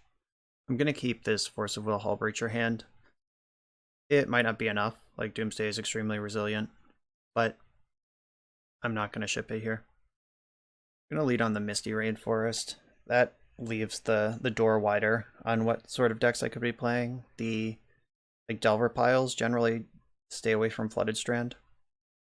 Like, Misty could just be any bug deck. Flooded Strand tends to be in decks that actually play planes. They're arresting me, huh? Alright, so I'm going to lose my Force of Will here, and they're going to see my Hullbreacher. Both of those are not great for me. They did, in fact, take Force of Will. Come on, Brainstorm. Right, Abundant Harvest. They can cast this for a non-land, and they're going to have perfect information. Alright, they see Shark Typhoon. They know exactly what I'm up to. If they can combo this turn, I'm in trouble. They can also protect next turn from Hullbreacher with Daze. They have their land drop, they're fetching. Really hope they just like cast Baleful Strix. That would be great. Nope, no chance. Here comes Doomsday. Resolves. You know that though. They have the Lotus Petal too, which is going right now. Lotus Petal, Brainstorm, making it happen. So they can LED, cycle in response, crack LED, get the Ideas Unbound. Yep. Just dumpstered turn 2 through a Force of Will and a Hullbreacher. Nice. Endurance beats this hand, by the way. Alright. You got me. Alright, game 1 against the combo deck. No surprise there. Endurance is really good against Doomsday, though, because it is another pitch spell, because when they go for the Oracle, you put their deck on the bottom, or their graveyard on the bottom of their deck, and then they lose. Well, and then Oracle triggers, and then it doesn't do anything, and then they deck out over the next few turns, because their deck doesn't do anything. Alright, so Meddling Mage, Endurance, Null Rod, Veil of Summer, Flusterstorm, Carpet of Flowers, maybe, depending on how many things I cut, but probably not. Rest in Peace doesn't do anything. Rest in Peace actually takes Endurance out as an out to the combo, so that's actively terrible. Supreme Verdict, don't need that one. Prismatic Ending, or Prismatic Ending. I cut Plow before I cut Prismatic Ending, but neither are particularly good. The Plows come out. Teferi is pretty good. Uro is a little slow and not really what this matchup is about. And Prismatic Ending versus Carpet of Flowers. Like, they might have Baleful Strix or something. I probably should have looked at the deck they exiled. I'm very much in Rusty, just get through the league for the YouTube form and not in trying to win the tournament form. According to MTG Goldfish, they have played Bug Doomsday a number of times with Uros in them, and they've also just played regular blue-black. And I think regular blue-black is primarily what these decks are doing these days. And I have 3 Endurances in my deck that are here for Uro anyway, so I think I can still play that. I like Shark Typhoon as a blue card and as a pitch threat, or as a flash threat, not a pitch threat. Hopefully you don't pitch it if it's a threat. And I don't think I'm going to need Jace to win this game. I'm going to bring Carpet of Flowers. I'm going to play both carpets because that lets me deploy on my turn and leave up mana on theirs. So the game may or may not go long enough for that to matter, but they're also green cards for Endurance, so there's some give and take in every direction here. I am on the play here with a carpet hand. This actually, it doesn't look like a keep, but it might be. If they spend a turn at all, actually I am going to keep this. If they spend a turn sculpting or checking at all, this hand has a lot of selection to it, and I don't think they would jam into the mono pitch spell deck anyway. Like, if they just turn 1 me, YOLO, no check, whatever, then they deserve it, I guess. But I'm not gonna play around that. Do I get carpet in now, or do I harvest now? I'm gonna carpet now. That's also a sign that I'm setting up for a longer game. They could just fetch basic swamp and ignore this. Not with that card, they can't. Alright, I'm not gonna activate carpet because they don't have anything in play yet. Then I'm going to harvest for a non-land. At some point I am gonna have to make this hand functional. So they've seen Brainstorm now. They know I can move my cards around. Here's 2 lands. Flooded Strand is also a land that doesn't fetch basic swamp. Alright, so I'm gonna get at least 1 mana off my carpet. Alright, it looks like 2 is gonna happen, unless they have a basic mountain. But I have strong suspicions they don't. Dark Ritual, huh? So they probably have the Daze. Alright, do I fight over this? I'm gonna Brainstorm now and look for a fight. They're gonna know extremely well that I didn't get there if I don't get there, though. Well, I guess they're gonna know I didn't get there. So I'm gonna put back Misty Rainforest, Brainstorm, and just hope they don't have it all right now. If I can untap, see a bunch more cards, maybe find Endurance, there might still be game to play, but if they're just like Lotus Petal, you're dead right now, then good job. It looks like I'm getting a turn. That's all I'm getting, though. Alright, so yes, use Carpet's ability, make blue mana. There is 1 card under there that I know don't want. I could fetch now, or I could fetch in between the Brainstorms. I think Brainstorming now makes sense, though. Uro is really not what I wanted at all. Sylvan Library is officially not helping this game. So I'm going to fetch for a Tropical Island here. This Brainstorm's got a hit. Okay, I hit Force and Endurance. That was literally the best possible. And I can check with Teferi and still have green card, blue card. Alright, so Force, pitching, Preordain. I could force back here I think having Teferi in play is worth a lot, actually. Force, pitching, back up Teferi. I actually do want to draw a card. I guess I didn't need to bounce my card, but I could have targeted nothing. But that is a backup green card for Endurance. I might have just given away that I have Endurance. Yeah, if they have Thoughtseize. Oh, they're on the Shelldock Isle pivot. Fair enough. But Teferi shuts that down. Yeah, you can't Shelldock Isle with Teferi in play. So, can they answer Teferi, or did I just win? Because it's one or the other. Carpets in play. Land. Then I can go to second main, and I can Uro. Yes. Make green for Uro. Because I want to leave up as much green as I can for Endurance as well. The Uro plays the Prismatic Vista, which can cast the Endurance. That's right. Okay, here we go. Moment of truth. Is Teferi dead? And so am I? Or not? They're activating Shelldock Isle. Pretty sure Teferi shuts this down.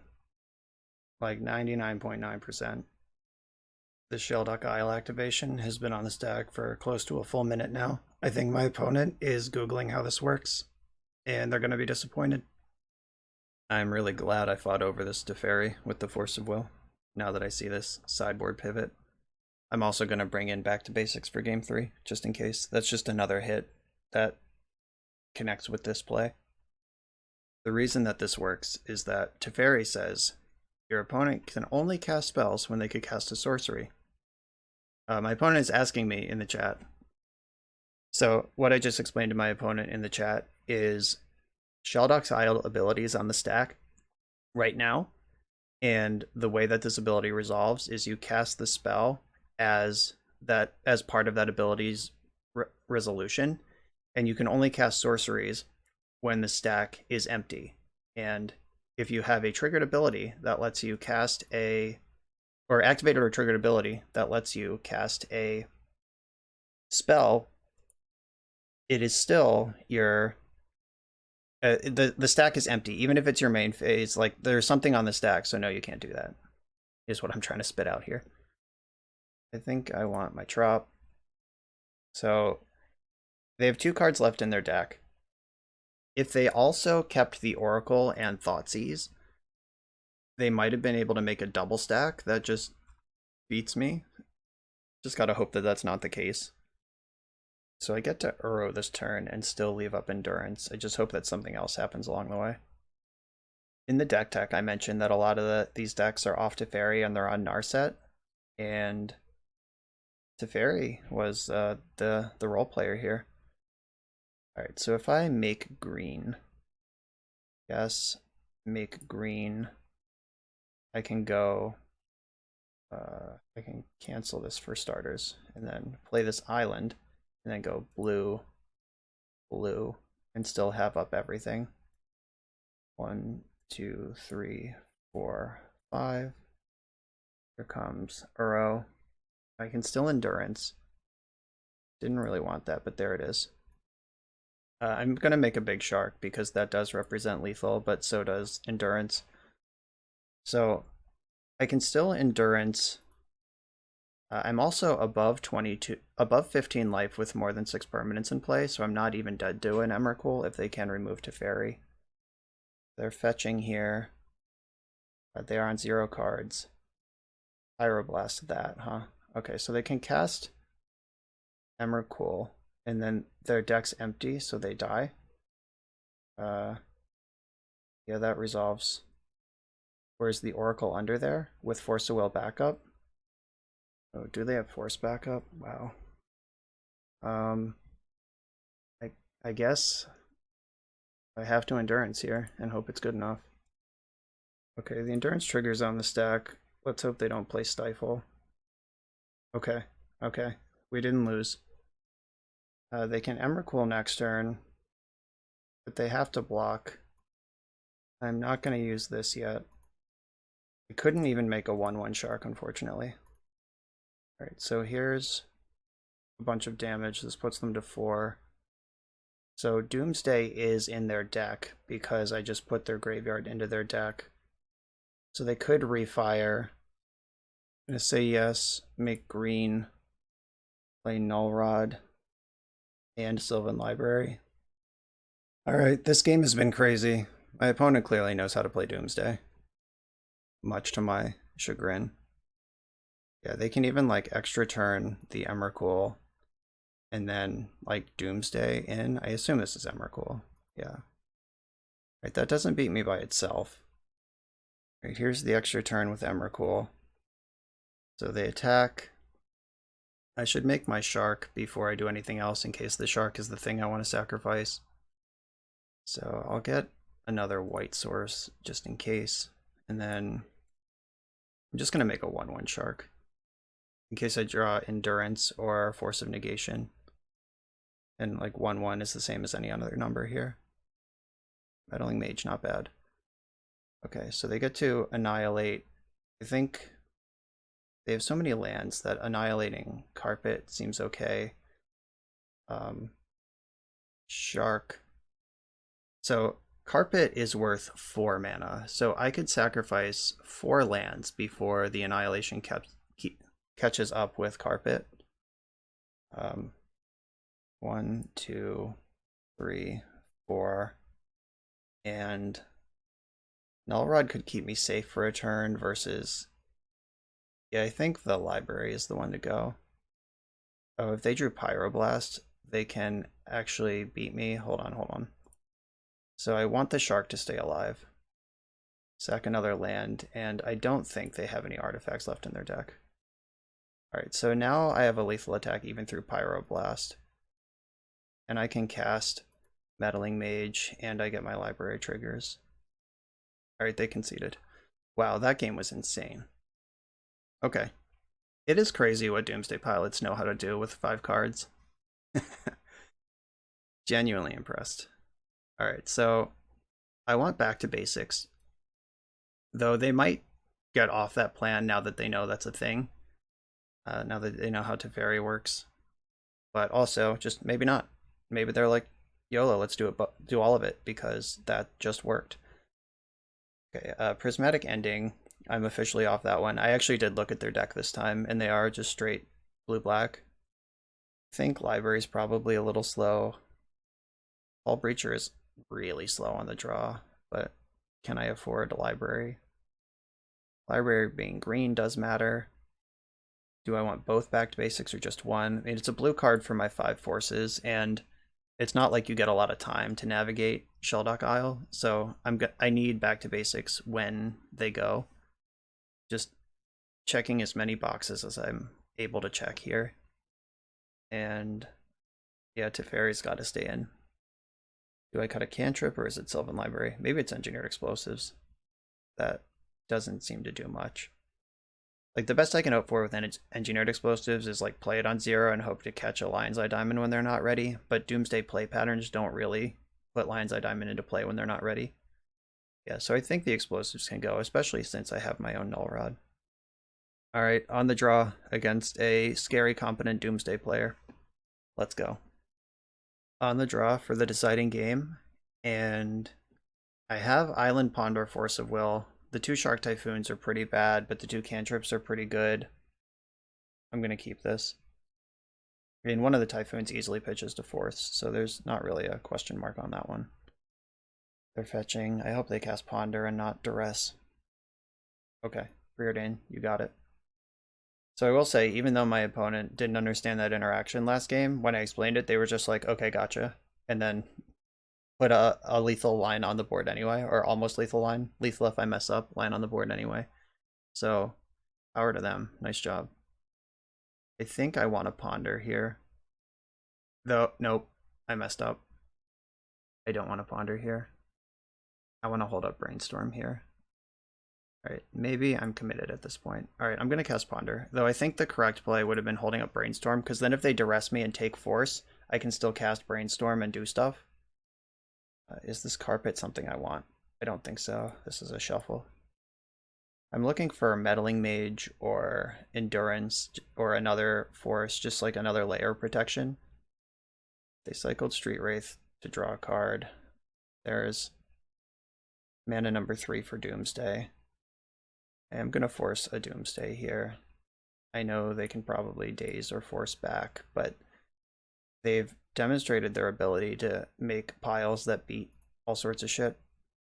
Yeah, that's another reason not to ponder on my turn. Because now daze gets me when force they would have needed force. I feel like I've made an enormous just comedy of errors this game. Or this match. Definitely this game. I should have just passed with my fetch land up. That was bad. They're not going to jam into Flusterstorm. Also, I get to play around days. I can brainstorm for another answer if I need it. Like, so bad. Alright, there are 2 Pyroblasts in exile. Flusterstorm was among the better cards I could draw here. But I don't have double blue to cast Brainstorm and Fluster. That sucks. So I guess I represent Veil of Summer and pass the turn. So if I can counter their Ideas Unbound, that does give me a play, but they might have set up a hand with a discard. Okay, they are going for the Emrakul thing, probably backing it up with a Force of Will. Alright, so what sees the most cards here? It's gotta be Brainstorm. Like, I could cycle Shark Typhoon, hope for the best, but Brainstorm just sees more. Alright, let's go. Arrow's not really what I wanted here. And by not really, I mean not even a little bit. I think we have lost this game. I don't have a Caracas in the deck. Previous versions did play it, but it just wasn't holding its weight in the current versions. Now I'm going to get Emrakuled, Annihilated, 3 life, no permanence, no draws. Maybe they did something different, but I can't imagine. I'll just represent Stifle and hope they fall for it. Spend a turn duressing me or something. But they have the mana to duress and still Shelldock. Like, there is no play here. I'm just dead. Alright. Yeah, they definitely played better than me that whole match, and they deserve the win for it. Yeah, I boarded in the things that I needed, but so if I had committed to Sylvan Library, just tap out, like, assume they're on Shelldock Isle, and get off Flusterstorm, because I guess the Shelldock Isle is for the Endurance decks. So if I just assume they're going Shelldock Isle to play around Endurance, and jam Sylvan Library, leave the shields down, I get to see 3 extra cards, or 2 extra cards before I Brainstorm. And clearly, we weren't getting there with this pile, but there's no way to know that, and that would have been the way to see more cards at least. But, I mean, I had in everything I could, including 2 back to basics, just to out of respect for this plan, and didn't get there. Alright, next round. I'm on the play in round number 5, and my opponent has a bunch of recent Is It Delver finishes. Going back a little bit, they have some string of Miracles finishes, and this hand is fine against either of those decks. So I'm going to fetch Basic Island and cast Ponder on turn 1. I'm looking for some Swords to Plowshares. I can Abundant Harvest for a land or a spell based on what I come up with off basic Forest in the future if necessary. But right now, in case they are Delver, I want to try to set up some removal and a basic Plains. Hey, I found both of the things I wanted. This is where they turn out to be Miracles, and that's okay, because I have Shark Typhoon, 2 cards down, Hullbreacher's in my hand. These cards both play against Miracles. I see a Scalding Tarn into Volcanic Island, and there's Ragavan. Yep, okie dokie. So I can Swords to Plowshares to play around. I can play around Spell Pierce now, or I can play around Force of Negation on their turn. They can't daze me either way. I'm gonna go to their turn and upkeep it. Just take some of the sting out of this at least. Alright, it's gone. They can drop a land and dash Ragavan, which exiles the... Oh, Shark Typhoon's not on the top of my deck. Never mind. Doesn't matter. Alright, cool. Pressure's off. We can beat a Delver. I am holding Endurance, which is made to eat Delver. Tailor-made. Chew it up. And Brainstorm's real good. Wow, look at all these cards that are good against Delver. Do I want the endurance right now? Do I want the Hullbreacher at all? Hullbreacher turns on lightning bolt in a way that I'm not a huge fan of. I could just put back... I definitely want the land next turn. I could tuck the Supreme Verdict and the Hullbreacher. So there is a daze trick. Like if I go for Prismatic Ending and they can wasteland my fetch land and then daze. And so I want to play around that trick by shuffling first. Supreme Verdict is really good most of the time. This is tough. I could get rid of the Abundant Harvest because my hand is already full of cards that are good, including Brainstorm. I think maybe Hullbreacher just turning on their lightning bolts is not something I want to play into.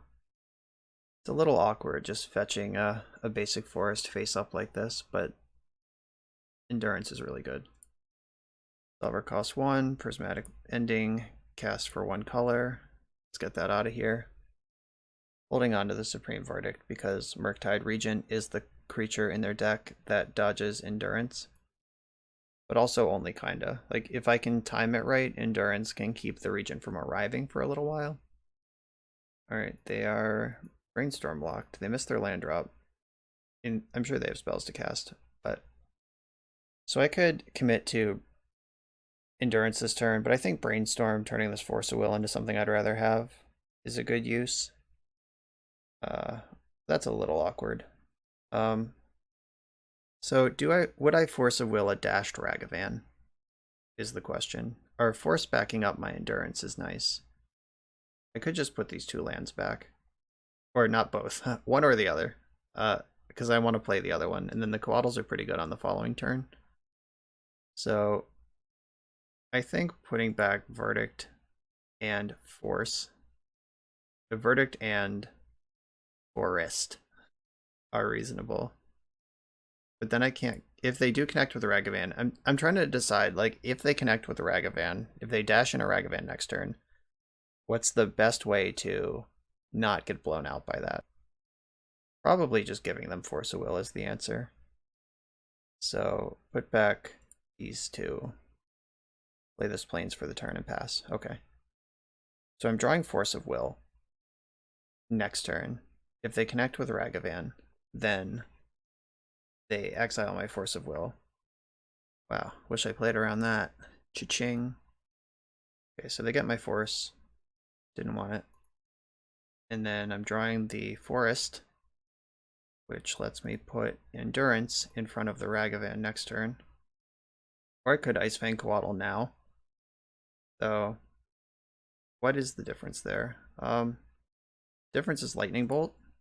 But if I do this now, I could draw like Swords to Plowshares or some other answer to Ragavan.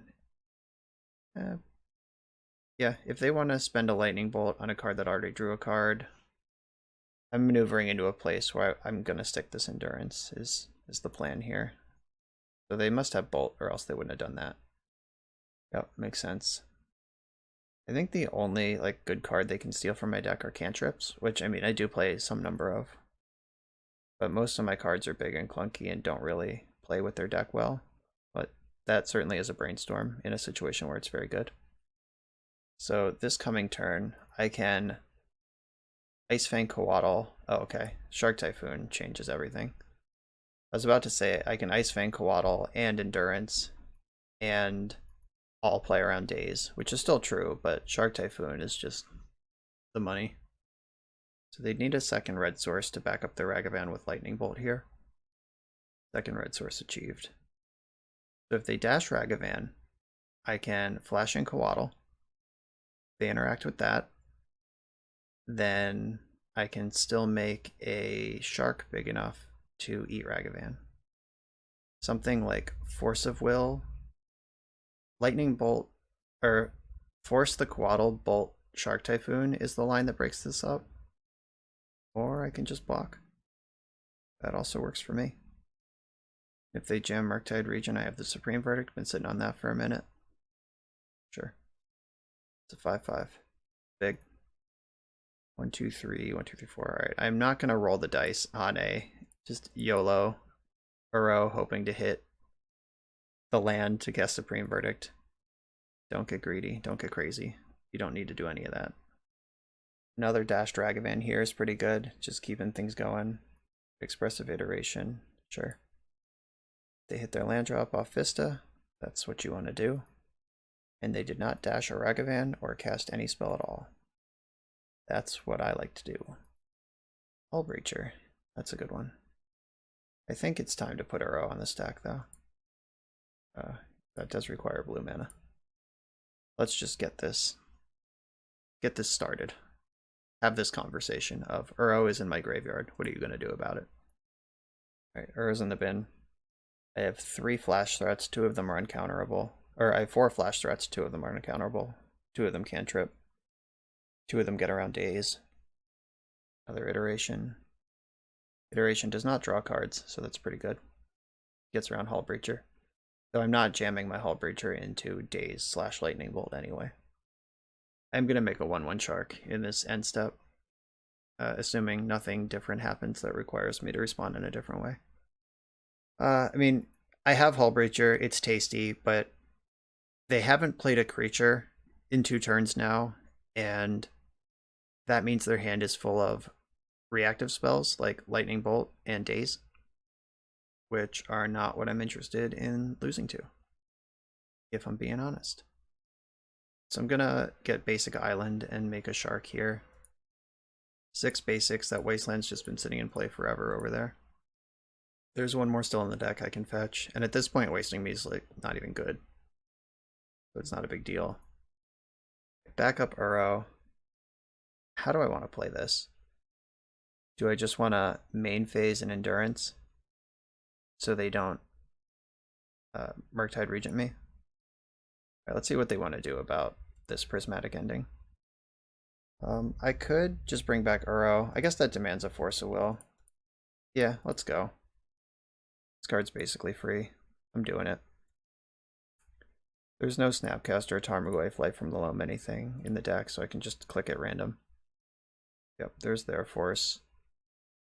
Pitching Force of Negation. You got it. I'm not going to attack because if they dash Ragavan, I want them to have to clear my blocker first. Alright, they did it. They cleared my blocker. They could rag me here. Or they cast it for regular old mana. And Murktide Regent, perhaps? Yep.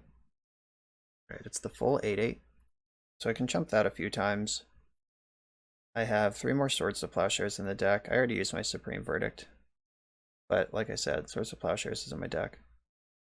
I'm going to play Uro and test their counterspells. Like, I think if they have Force, this is the place to put it. Look at that. It's a beautiful thing. Alright, so I'm more worried about Murktide Regent leaving play than I am worried about Uro being in play. So they're going to get a clip with Ragavan, and they do have a zillion mana right now, so they can cast basically anything. They could cast Shark Typhoon, that's so funny. Are there even any left? I think there's 1 left in the deck. Oh wow. That's a good one. Alright, let's see if Uro versus Jace is a game that we can win. Yep, these late game Ragavans. Not playing. A Hullbreacher is pretty good against Jace, but that may or may not actually matter. Hullbreacher's really bad against Lightning Bolt, though. A land would be great. Something where I can play around days with my double 3-drops. Or I could play just 2 of the same card. I could also just put Uro on the stack again. Though that one is pretty susceptible to Jace. I do want to get the Jace under control, so I'm gonna slow down here. Like, my deck is built, I can beat Jace. I just need to not panic and start spewing into days. They have 3 cards in their hand. Assume some number of them are probably Lightning Bolt. I can take a swing at the fences here, though. What they do with this is going to tell me a lot. Or it'll just work, and they put their cards in their hand back in their deck. They have no counterspells, no interaction. Now their hand is empty. That was great. Chain Lightning. That's a shame. A real crying shame. And they Yeah, they did have a daze. So I am going to send this back at them. So red, red. Yes, I would like to pay red, red. And I would like to kill Jace the Mind Sculptor. They can send it back at me again, but that's fine. I can take 3 here. And then my Endurance will block Ragavan and put their shrink their Dragon Rage Channeler, and then I cast Uro and the game is over. I think we'll get a scoop here. So maybe not. I guess they're at 25. Alright, nope, we did get the scoop. They know what's going on. I think Ragavan connected like 3 to 5 times that game. It actually cast spells, including Jace the Mind Sculptor. Still just beat it. Just don't panic. Alright. Supreme Verdict in, Endurance, Veil, Carpet, Flusterstorm.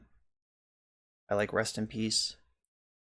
Yeah, Rest in Peace, getting the Regent and the Channeler are both good. I can go a little skinnier on Uro because I have the Rips. The Forces are worse than I want them to be. I'm upgrading them to Veil of Summer and Flusterstorm.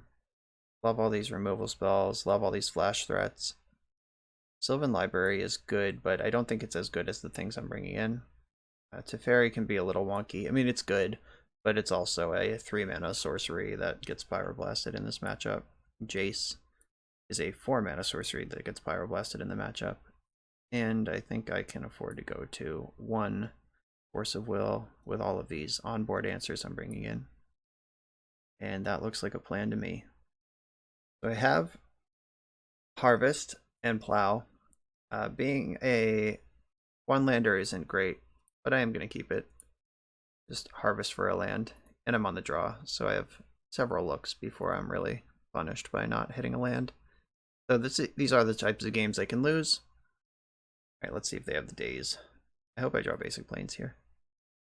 It's not basic planes. I could get Savannah and plow them, or I could just not panic. And alright, I'm gonna Abundant Harvest off of Basic Forest. I would like to find a land and hope that it's a white one. Alright, Basic Plains achieved. Committing to taking a hit from Ragavan to play around days. We're settling in for a long game here. Here's the Rag hit. And they took an island out of my deck, so that's one fewer island that is in my deck. They have a Ponder. They did not surveil their Ponder away. Oh, they did surveil Lightning Bolt into the graveyard. I don't know what I'm talking about. And they did not shuffle that Ponder. At a second Rest in Peace, I'm going to plow Ragavan. I guess I'm going to do it now, because with the treasure token, that gives them Force of Negation hardcast, so I might as well get a 2-for-1. Alright, or just take it out of play. That's cool too. Dash the second Ragavan. Yep. Here they come. This Ragavan has hit Shark Typhoon. Good luck with that one. They're honestly only 1 mana away. That's funny. There's Delver. Rag goes back to the hand. They have 3 cards in hand. One of them's Ragavan. Alright, it's time for Rest in Peace. I hope they Force of Will it, because I have Veil of Summer. Alright, nope, don't even care. That's unsurprising, given their board state right now. They don't care a whole lot about Rest in Peace. Lightning Bolt revealed here. So this is a great time to find Engineered Explosives. For me, not for them. Or any land draw lets me cast Teferi with Veil backup. That's also pretty good. I take 6. They removed Prismatic Vista from the game. Alright, so there's Supreme Verdict. That is one of the better cards in my deck. I see the Lightning Bolt in play, so I know Shark Typhoon won't slow them down at all. If they have Daze or a counterspell, I just lose here. So I'm going to go for the card that cantrips and take some damage off the board. Alright, so 1, 2, 3, 4, 5, 6. Yeah, alright, I'm dead. Delvered me real good there. Yeah, Ragavan did a bunch there. It exiled some stuff from my deck, and dashing in, having the haste creature that's immune to sorcery speed removal is pretty good, but ultimately that game came down to being stuck on 3 lands. But I did keep a 1-lander, so I kind of deserve that. Alright, does anything change here? Yeah, I could bring in Containment Priest over one of the Uros just as another flash threat. Like if they're going to be dashing in Rag, I can be flashing in Priest, but that doesn't do a lot. I could play Meddling Mage in that spot, but Mage gets Pyroblasted where Priest doesn't. I guess just having another blocker for Ragavan in the matchup isn't the worst. Yeah, let's do this. Another 1-lander. Have I learned anything? I think the answer is yes. You've heard me on my channel say Island Ponder is always a keep, but I don't know if that's true here. Though, I do have the Plow. You know what, fuck it. Live by my own rules. Island Ponder. This is definitely a hand where, like, if the Ponder just doesn't find land, we might lose on the spot. But it's also a hand where if Ponder finds 2 lands, we're set up for quite some time. So, Ponder. Let's find some lands. Here's Ponder. Didn't find any lands. Still get 2 looks. Well, could be in trouble. I will probably Force of Will anything this turn. Not that one. Alright, deck.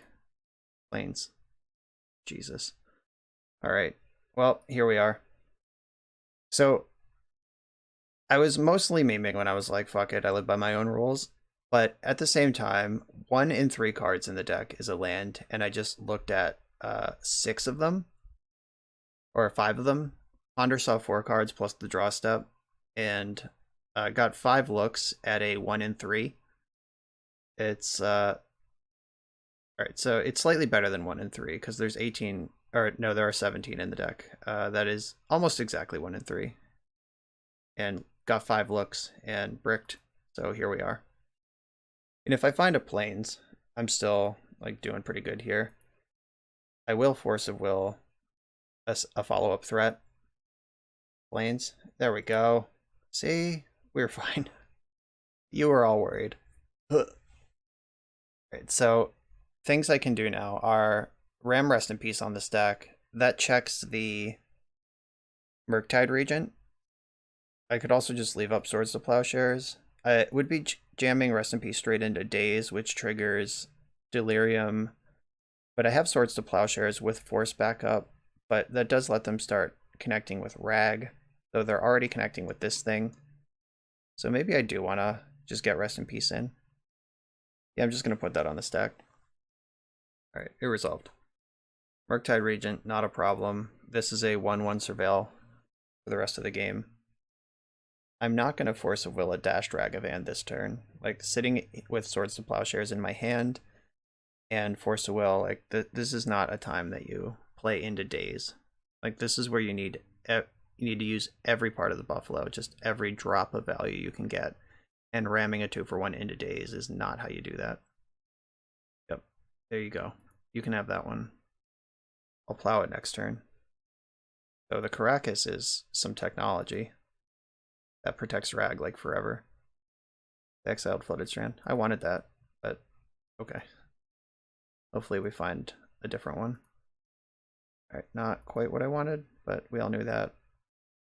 Yeah, this Rag plus Caracas business is nice. Let's see if they tap Caracas to dash the Rag. They're definitely going to tap Wasteland. Okay, so now might be where I Force of Will this thing. So if I plow it, they have to tap their Caracas, and like, I'm still a green source away from protecting my forest with Veil, which is something I'm interested in. So, alright. That Caracas is really good. Oh wow, they just have Flusterstorm. They even have Caracas beat. Or they even have Force of Will beat. Don't even need their Caracas. Alright. I can't pay 3. Can't even force my way through this. Yeah, that would have been a good turn to have Veil of Summer. Ragavan connects.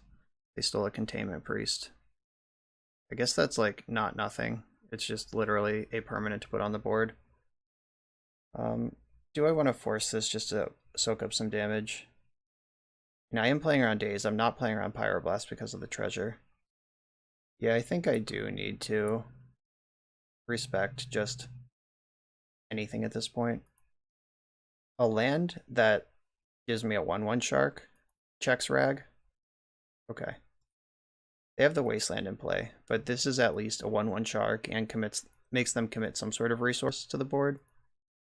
So they're wasting right away in their upkeep before I get to do anything. So lightning bolt plus rag does clear the path. Good chance they have a pyroblast or something in this hand that they've been sitting on. I don't know how many bolts are still in the deck. We did see chain lightning in game. Was that game 2 or was that game 1? I don't know. I've lost track. But it's possible they boarded out some number of lightning bolts, but pyroblast also clears a shark and lets them connect again. Expressive iteration. Okay. They're not able to, with the mana they have left, remove my shark and dash Ragavan this game, or this turn. Those are not things that the deck can do. Alright, cool. So do I take this trade now, and then, like, fuck around and find out with a Ragavan in the future? Or do I leave this shield up? I'm gonna block. In the Caracas, like, this Ragavan is gonna be trouble regardless. Brainstorm's gotta save me here. Come on, Brainstorm. They have a force, they should jam it on this. Right, Rest in Peace is out. Veil of Summer still plays. Endurance is good. I think Supreme Verdict is past its expiration date here. I'm probably going to take 5. Yeah, Brainstorm revealed. They get to dash Rag. Do I want to give them my Supreme Verdict? And obviously they're not going to cast it, but it's just like, I know what card they're taking right now. Maybe I should have put Rest in Peace on top for that reason and left a Supreme Verdict in my deck. Alright, sure, you can have my Supreme Verdict. Want to cast it? They're brainstorming. I might Veil in the end step just to cantrip. Get another 1-drop. So they have lethal on board. I have to fetch. Rest in Peace isn't getting this game done. Then I'm gonna Veil to draw a card. Flusterstorm. If I draw a land, that's pretty good. Okay, so I can plow one of their creatures, ambush another. Alright, so I guess I just have to pass here. I could plow Delver now, and I take 3 from the Rag situation. And I'm dead to Lightning Bolt anyway. Guess I should plow this just right now, fire it in. So if their hand is literally nothing, we can do this. But this game, again, brought to you by not being able to cast my spells. Alright, so if their hand is Daze Bolt, we lose. If their hand is Daze or Bolt, we're in trouble. That's weird. They just milled Submerge when it's like the perfect card to have here. They milled Submerge with their Delirium. Okay, so I am going to 3 here. Oh, good, they got a Brainstorm. Yeah, in our preview season for Ragavan, I said that dash was the scariest part of this card, and that has definitely been true this game. A few things, some thoughts so far in this league while we're getting pummeled right now, is playing the leagues the way that I do, just firing off leagues with like meme decks and whatever. All of that results in some... Does that help me? Sorry, I'll finish that thought in a second. 1, 2, 3, 4. Okay. Alright. I'll play this. So if they can force this, I lose. Or even if they daze it, I also lose. Because then they have fewer islands in play. Oh, good, they had force will. Alright, we're dead. Okay, so I will collect my thoughts now. That was a Stern Pounding at the hands of Ragavan. That card was a huge problem. We were already dead for top 8. Now we're dead for other things, but there's 2 rounds left. I'll probably just finish them. So some important notes about this deck and the tournament so far is playing the leagues the way that I do for the YouTube channel, where I'm just literally playing 2 or 3 different decks a day, and I never really look back. I do like a post-league analysis where it's like, this is what I'd change based on 5 matches. Here you go. Have fun. Let me know if you have any updates. Like, most of those decks I don't revisit. And I also don't do a whole lot of deep testing with them either. So I don't find like the lines that, like those weird lines, like in that Hogak matchup where I enduranced them to bomb their graveyard and then just died when I could have failed their Cabal therapies, untapped and enduranced myself as a line. Like, those sort of things you need to put the work in. Also, studying Doomsday, like endurance. I knew that endurance was an answer to Thassa's Oracle, but I was not on the level that Doomsday players had already readopted Shuldock Isle to get around endurance as a backup plan. So Teferi and Back to Basics are both cards that I should have both had in my deck and been prioritizing for game 2. And I just didn't. I ended up winning game 2 anyway because I just randomly had a Teferi and got lucky. But I lost game 3.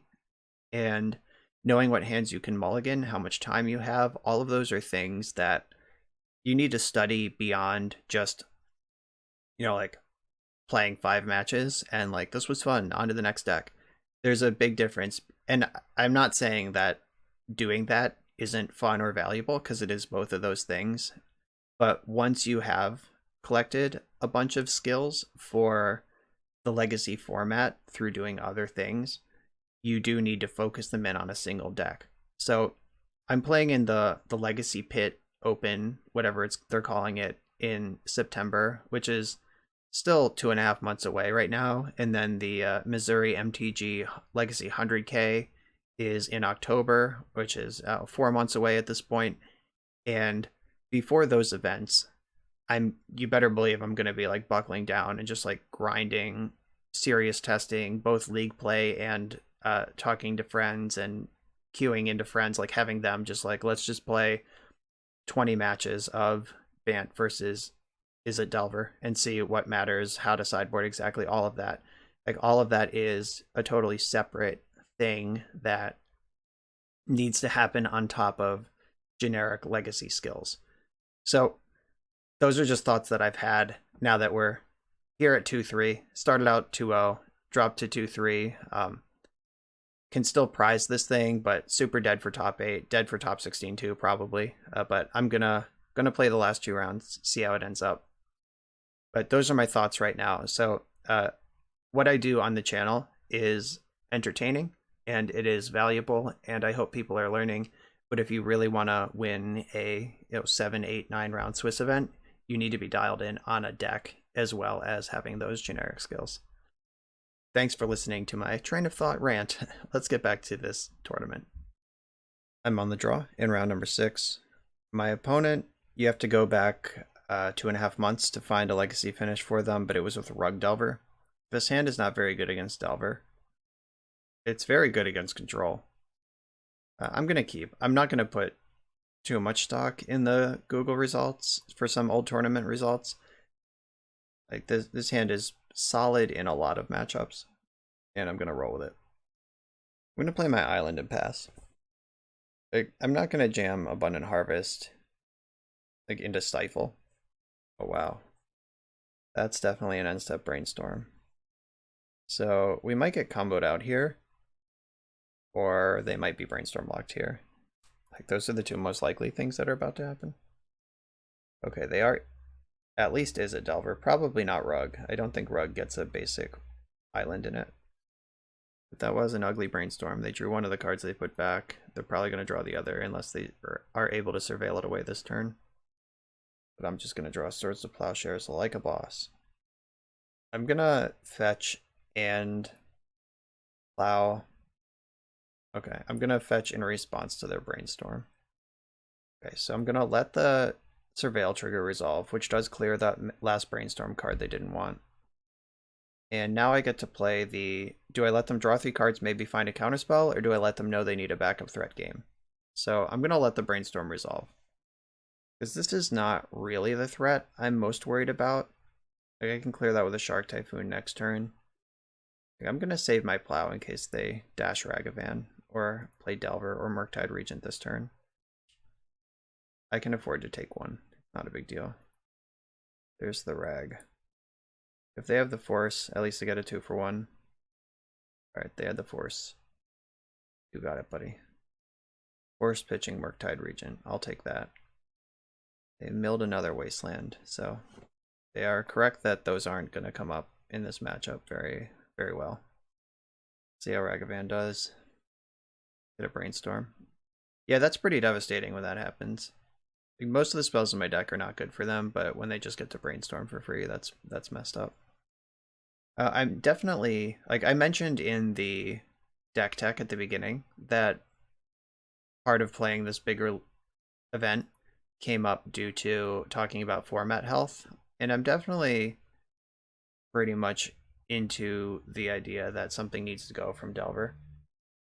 Like, whether it's Delver Days or both, I don't really care, but I do think the Delver Shell has reached a critical mass where any like playable 1, 2, or even 3 drop, just between like Ren and 6, Oko, Deathrite Shaman before it, Ragavan now, like any of these things create problems.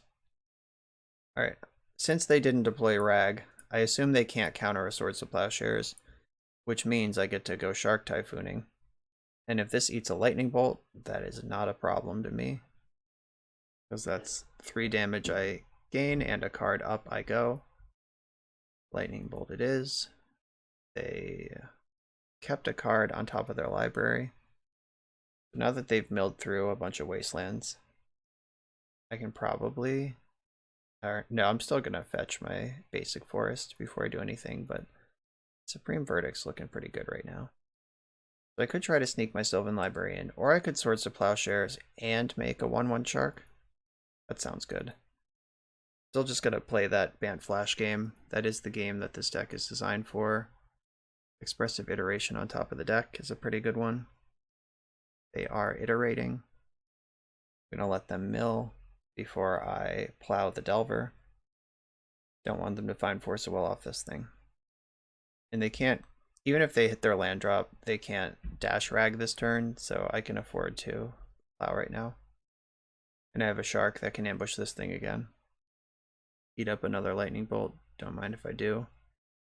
The next Murktide region is pretty big though, so that is something to keep an eye on. Right, they are just casting Ragavan like a creature. That probably means they have 2 of them. Gonna attack into Typhoon? Nope. They've learned. The robots are learning. Hide your sharks, they can open doors. I'm gonna get my basic forest here. And I am gonna cycle. I want to keep the velocity going. Finding like Prismatic ending here is pretty cool. Swords of Plowshares is a good one. Uro never hurts. So I can Abundant Harvest for a spell here. Or a non-land, I should say. Which, in this deck, they're all spells. Pretty sure every card in Magic is a land or a spell. Please correct me if I'm wrong. Alright, non-land card, please. Force of Will's not really what I'm in the market for, but I've had worse. Sylvan Library, go. This might be worth a force if they have one. Alright, cool. That is a spell that was not impacting the board that I don't mind getting a 2-for-1 off of, all things considered. I'm just going to leave the Shark in play. I'm not going to plow right now. They need to commit a Lightning Bolt to the board before they can attack with Ragavan. And I would hate to plow this Rag just for them to dash a second one. I want the legendary creature to rot in their hand, if that is what they have. But I am running out of juice here. Like, if they do have Lightning Bolt for the Shark, which forces the plow on the Rag, and then just Murktide Regent me, I am in trouble and in top deck mode. Engineered Explosives is really good right now. I've been saying that a lot this league. Maybe I should play more of them. Murktide Regent is on the stack. They have 2 cards left in their hand. Pretty sure I want to go to my turn before I go for my plow, because then I can hardcast Force. You don't make this attack unless you have a second Ragavan in hand, I think. Alright, so if I plow now, I'm plowing around days. If they go just like land rag right now, that's actually terrible for me. I kind of hope they do wait to dash it. I'm going to play this game like their hand has Ragavan in it. If I get blown out by Force of Will, so 1, 2, 3, 4, 5, 6. I guess I can untap Murktide Regent and still hardcast Force on a rag. I don't know. They're thinking pretty hard here too about what the play is. Right, the fact that they thought that hard, or that pause might have been a juke. I don't know.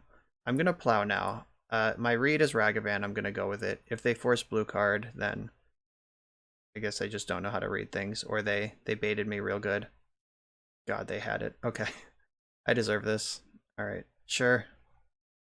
Alright, maybe that chump attack was just a force damage. Okay. You got me. Got me real good. How about Teferi? Alright, engineered explosives arriving. Just a little too late. I can't put it on 7. It's not a thing my deck does. Alright, X is 1. I should have played Prismatic Vista and not the dual land, because that makes Brainstorm worse. And I'm going to need some help to get out of this. Yeah, so if I just wait till my turn, I plow, hardcast Force, then I'm just dealing with a 3-3 instead of an 8-8. I don't know if that was like a like minor optimization that got punished, or if it was just a stone punt. Like, it's hard to tell the difference once you're in them. I'm gonna clear this out. They started to tap mana before combat, like they were gonna dash Ragavan, and then realized they can't do that with engineered explosives. But they had also manipulated their top of their deck a lot, so they could have. My read could have been correct that they had Ragavan, but also that they had Force Blue card. I hadn't considered how much work they had put into the top of their deck this game. So Swords to Plowshares or bust here. I would take Teferi though. I'm not going to complain about that. Okay, I was right. They were playing like they had a second Ragavan. What I forgot to consider was the top of their deck and how much work they've put into it. So that was... I had like 2/3 of that puzzle, and the third I didn't consider just buried me. Supreme Verdict, please. Burrow, huh?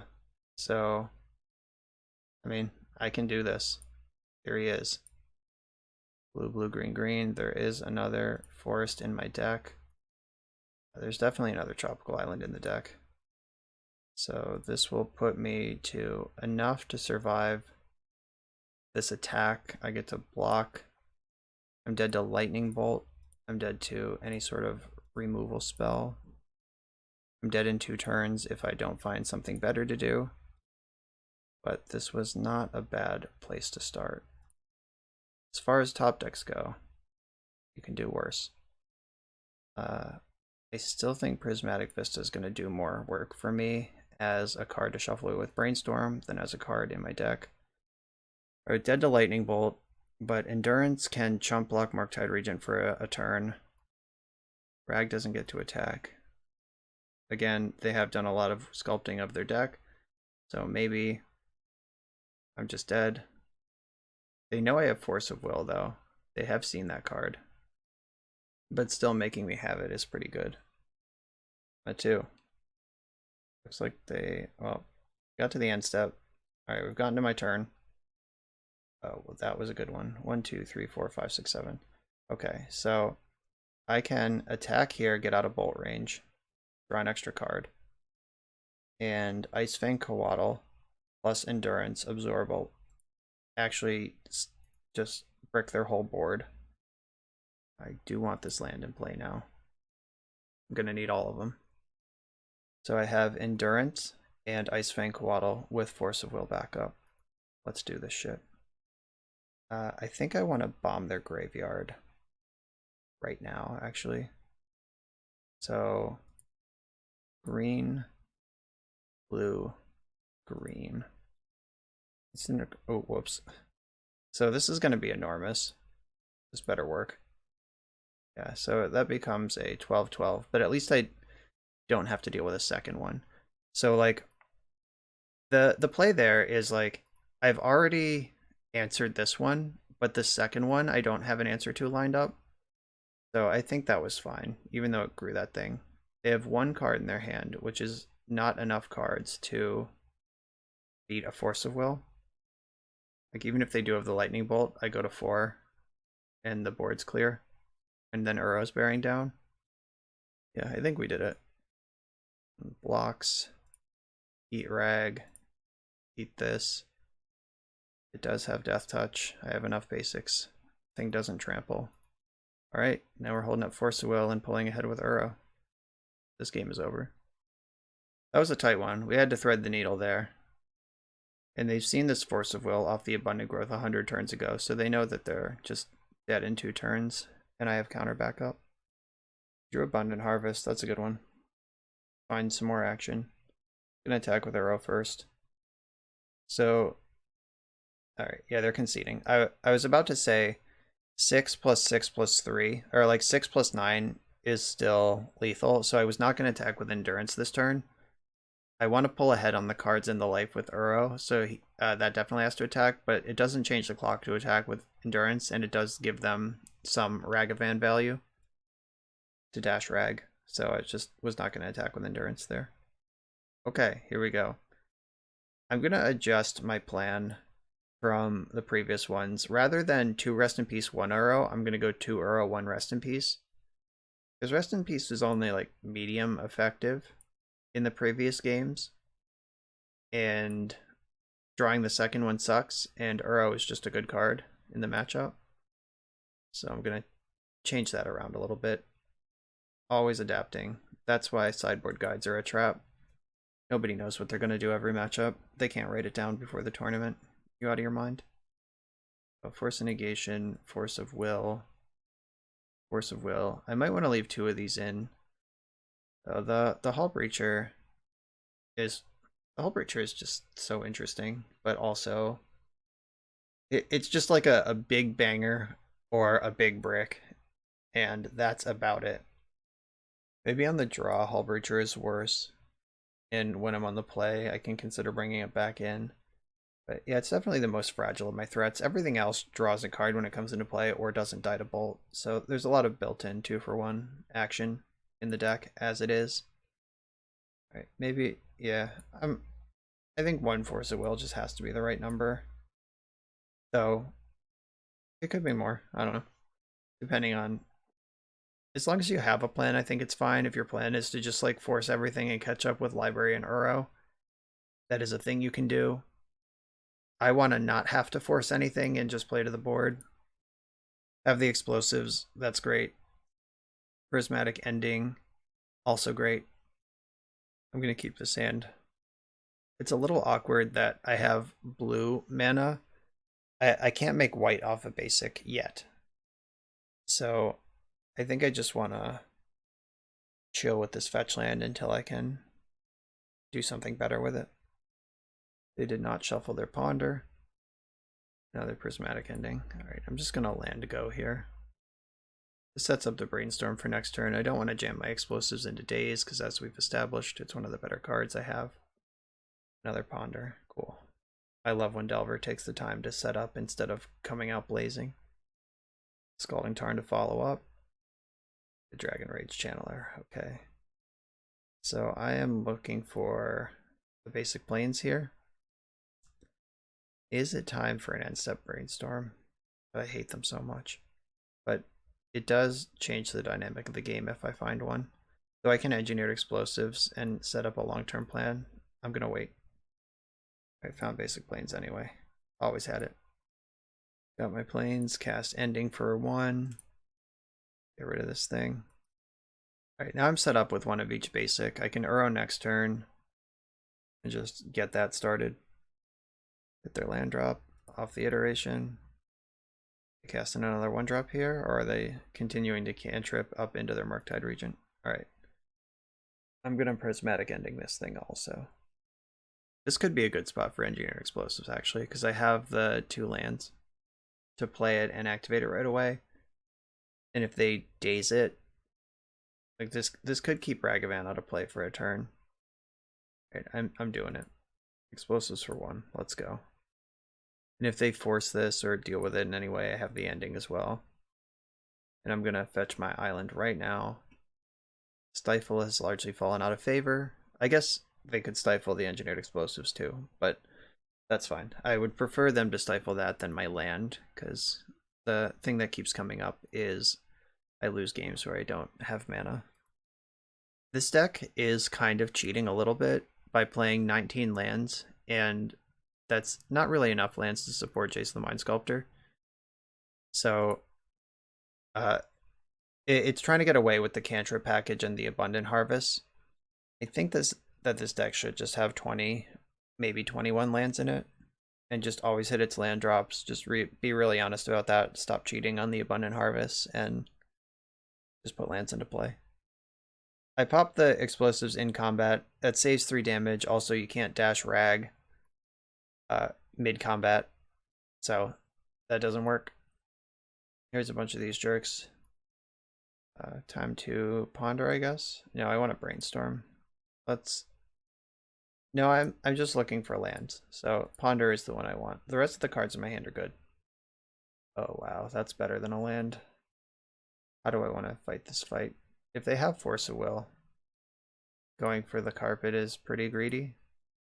But I'm here to party. Alright, resolved. Easy money. Go to second main. Get 4. I think I want green. Yes, make green. Endurance. Cast this jerk right now. Shrink these things. Get ahead of the Murktide Regent. I think if they had Force of Will, they would have hit the carpet because it's such a huge value right now. I can Prismatic Ending for 1 while playing around Daze. Okay, that was a really good turn. And I can I front end back Uro next turn? I'm drawing a fetch land. So that'll be 4, 8 mana. That is enough. The basic planes does absorb. It's just a matter of, do I have enough green and blue to do it? I think I can do it. I'll actually do the math next turn. They brainstormed in their upkeep. They liked what they saw. They didn't delirium it. Expressive Iteration puts sorcery, creature, instant in the graveyard. If they crack a fetch land, they're back into delirium, but then they just have to ram their 3/3 into my 3/4 because it has to attack. Okay, they deployed another island. That'll help me with my Uro situation. I don't think I can Uro. Oh, there's a land under this. That land under the Uro lets me Uro. And it's Savannah, so I need to make blue because I have green already. Alright, so yes, use carpet. Make blue. Play my land drop. Green. I have to use the white here as well. I don't have to, but I'm going to. If they Pyroblast this, that ruins my plan, but they should just Pyroblast the second half, probably. So, denying the card draw probably matters. Alright, so Uro's gone. And then Uro's back. Now I'm at 24 life. Oh, I should fetch. I should have fetched. Now they can surgical if they have it. Mistakes were made. Yep, fucked up. If I fetched before my Uro went to the graveyard, this doesn't happen. Played real bad. Get punished. I can force the surgical, or I can just let this game play out fair and square with no Uros. Just play Sylvan Library and have another Brainstorm in my hand against this board that I'm pretty stable against. Alright, I guess that's fine. Go ahead. I just don't want to get 2-for-1'd by Pyroblast when they only have 2 cards left in hand. I'm feeling reasonably stable here.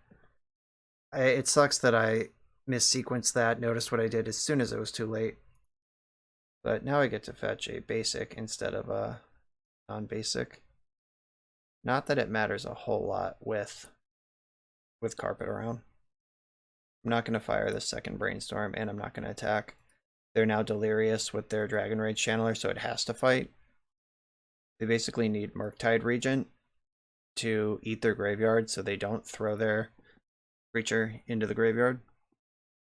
Daze is not what they want. Oh, is this Murktide Regent? It is. Yep, they had exactly what they needed. So their hand is Daze and 1 mystery card. They don't have attacks this turn, and I have to dig for an out to Murktide Regent now. Wish I had Uro in play. These are the things you gotta tighten up. Like that was my my musings after last round. Like these tiny little things that masters of the deck would not make these mistakes, but me just out here goofing around probably would. Do I have 4 life to pay? I think so. I want to make blue here. Yes. Make blue. I want to cowaddle first. If this resolves, I'll fetch. If it doesn't, I want the fetch for the brainstorm. That is the important card. So now I can brainstorm in response. So I'm going to fetch and then brainstorm in response. Because this cowaddle is a check on Murktide Regent, which is what I'm looking for here. I have 1,000,000 blue in my pool. I have white available. I think I want another green in case I find Uro or Endurance. So let's let Dragon Rage Channelers mill resolve first. Their hand is Daze right now. Alright, got there. So put these 2 back. And that resolves. And let's get this out of here. Deck full of answers. Again, just wish I was attacking with Uro this whole time. The game would be ending very quickly instead of very slowly. But this is the world that I've put myself in. Sylvan Library's gotta carry the day now. Have Expressive Iteration. It's probably their best draw in this spot. At some point, I think they're just gonna have to accept a 2-for-1 bolt on one of their creatures. Okay, they conceded. Yeah, that just something as small as maintaining priority by fetching before your Uro ends up in the graveyard. That surgical extraction that was turned out not to matter, but it made the game much harder than it needed to be. And in a perfectly reasonable parallel timeline, it did matter a lot, and I lost this round. So, tighten up. Make sure you know every little thing that could possibly happen, and make sure you know it before it's happening to you already. Like, I noticed that technically before the surgical was on the stack, but after the point where I could do anything about it, and that is too late. Gotta be better than that to win these big events. I'm on the play in the final round of Swiss, round number 7, and my opponent has a long list of recent finishes with Izzet Delver, so here we are again. My hand has 2 lands and 2 cantrips. I would like to find land number 3, and I would like to find a removal spell. And I would like Ponder and Brainstorm to do those things for me. I'm going to start with the basic island, leave the Prismatic Vista open, because that can get anything I want rather than just 2 of the 3. And I'm definitely looking for basics in this match. So there's land number 3 and Uro. None of these are removal spells, though. I think I'm going to ship this. Yeah, I'm going to shuffle that. Like, I'm just really in the market for Swords to Plowshares or Prismatic Ending right now. All of this assuming my opponent is doing the thing that Google said they're doing, and it looks like they are.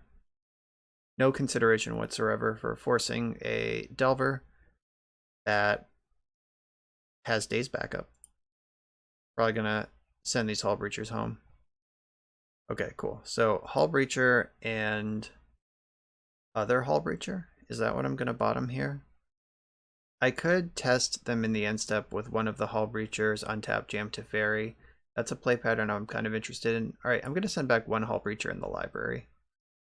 And I'm not going to play around Stifle, because that's not a card that's usually in these decks, and I don't want them to see the forest and know they don't have to worry about Plow or anything like that. Delver didn't flip. Easy money. So, they made their land drop of Basic Mountain before casting Ponder. So either they already have a red 1-drop lined up, or they were playing around Daze, which they don't know my deck does not contain. That also means I get to fetch with impunity around Stifle, which is going to set up my trifecta of the Forest Island Plains. Got a forest with this one, The Flooded Strand can get planes, and now I'm playing around days with my Ice Fang Coatls. And if they go for... I think I'm still a turn away from going for Hullbreacher. I just don't want to get dazed. Never, never, never, never getting dazed. That's my life. Those are my rules. Delver trigger. This one is set up with a Ponder. And they flipped it, revealing Ponder. So they can have the Lightning Bolt here. That's 3 damage either way. 3 damage accounted for either way. But if they bolt this thing in play, I've drawn a card for my 3 damage rather than just taking it. And if they just have nothing, then that's a deal. Then their Delver's dead. I'm going to have to fetch my planes to turn on the Coatl's Death Touch, though. I am drawing wild right now. So, alright. Unholy Heat. Okay. Is this something I want to fight over? Like, is this a fight I want to fight? Alright, I'm going to fetch in response and get the planes. Now, the choices I have here are Force Pitching Ponder, or just let this happen, try the same turn again next turn. Yeah, that's fine. I'll take my 2 for 1. Unholy Heat was not going to deal 3 damage to me, though, so that was just a clean removal spell. So I'm excited to see that card in their deck. This is looking like a modern deck and not a legacy deck right now. This card can sometimes kill Uro, but other than that, just not going face is a problem with Blue-Red Delver. I drew Teferi off of that draw trigger. It's not really what I wanted. I want another land to play around days. If I draw a land and can jam Teferi around days, I am doing that so hard. So their Ponder found something they liked. The second Delver. Do I force this? No, I don't think so. Alright, deck, show me a land. Always fails. Alright, so I can Ice Fang Coatl in the main phase, still try to hit my land drop. I could Ponder into land Plow. Okay, I did in fact Ponder into land Plow. Do not shuffle that. Play the Tundra. Ice Fang Coatl right now, before they untap and do other stuff. Can't force a negation this one. And I think I will force back. I'll pitch one of the Teferis. If they deem this worth a force of will, this is a fight I'm going to fight. Coatl's in. I am not convinced I want to Plow right now. I would still like to play around days if I can. There's no promises that this Delver is going to flip. They did shuffle with Scalding Tarn before they cast it, so this is a wild look. Force of Negation is on top. I guess I want to Plow a Delver now, because I know a hard-castable counterspell's coming. So they want to daze me here. That leaves 3 cards in their hand. I'm going to force pitching a Teferi. Yeah, we're going to get scrappy here.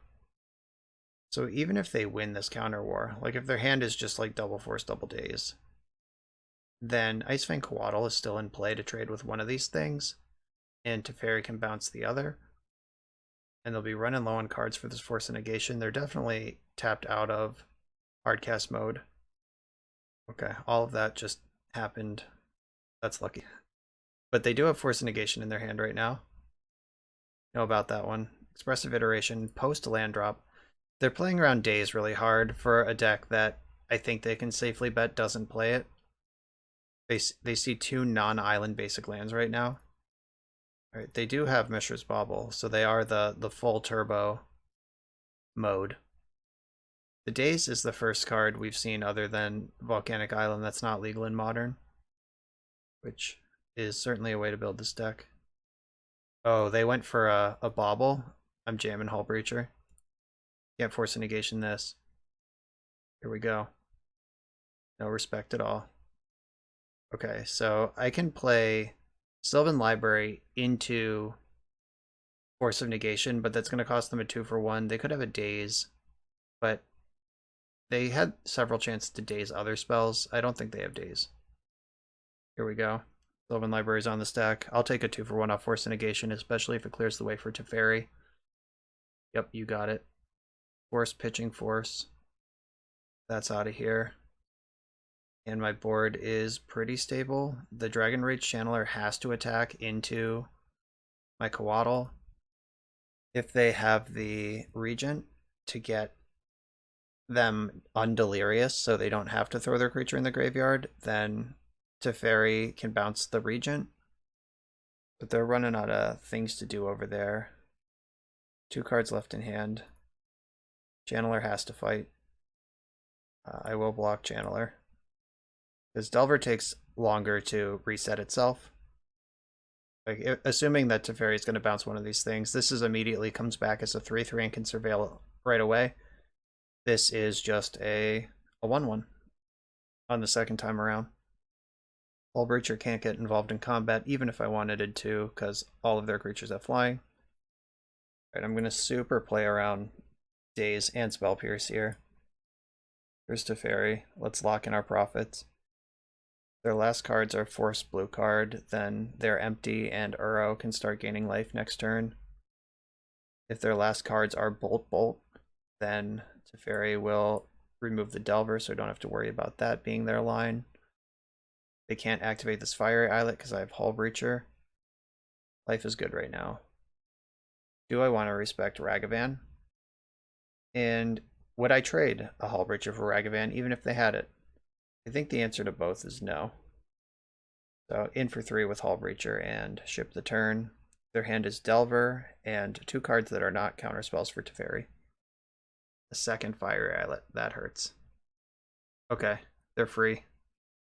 Alright, they get to remove Hullbreacher, now they can start drawing some cards. But now Uro is looming. Oh, yeah, that Hullbreacher was doing some work, locking down 2 Fiery Islets and a Brainstorm. But now they're set loose. But they're priced into doing all those things when they know I can't Hullbreach them. Alright, blue, green, white.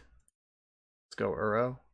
I'm not going to be able to bring back the other half of Uro this turn because of the second basic planes. Even if I spike land number 4, it's not going to do it. Really interested in like prismatic ending here. Uro's in, but we knew that.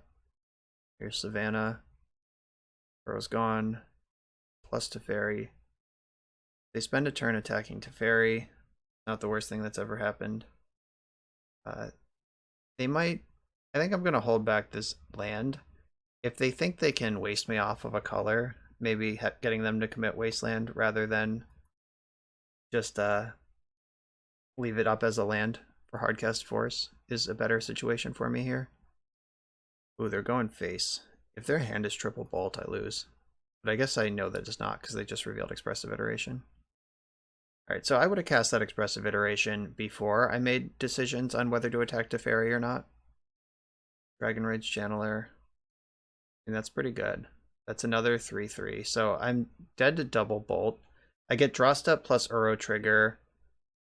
I guess that, yeah, that brings me up to 12, which means 2 flying attackers take me down to 6, where double bolt is enough. They did exile the Channeler, so it's now or never if they want to play that thing. Yeah, there it is. And Lightning Bolt targeting Teferi. Alright, they've changed their mind. Now they care about Teferi. That's gone. So I suspect Force blue card is their hand. It really hurts not drawing a blue card to go with my Force here for my own interests. But let's go green, blue, green, blue. No, I want to leave some green up. So I have a lot of white mana. I can tap my Tundra. Alright, is your last card in hand Force blue card? Because you've played like it is. Wouldn't surprise me at all to see that. Oh, I am surprised to see Uro enter the battlefield. Let's draw a blue card. Okay, great. Alright, now I can pitch Force to counter the bolts. So we're in just like a foot race right now. That I am losing. So I go to 6, they go to 10, and I go to 9. Then I go to 3, they go to 4, then I die.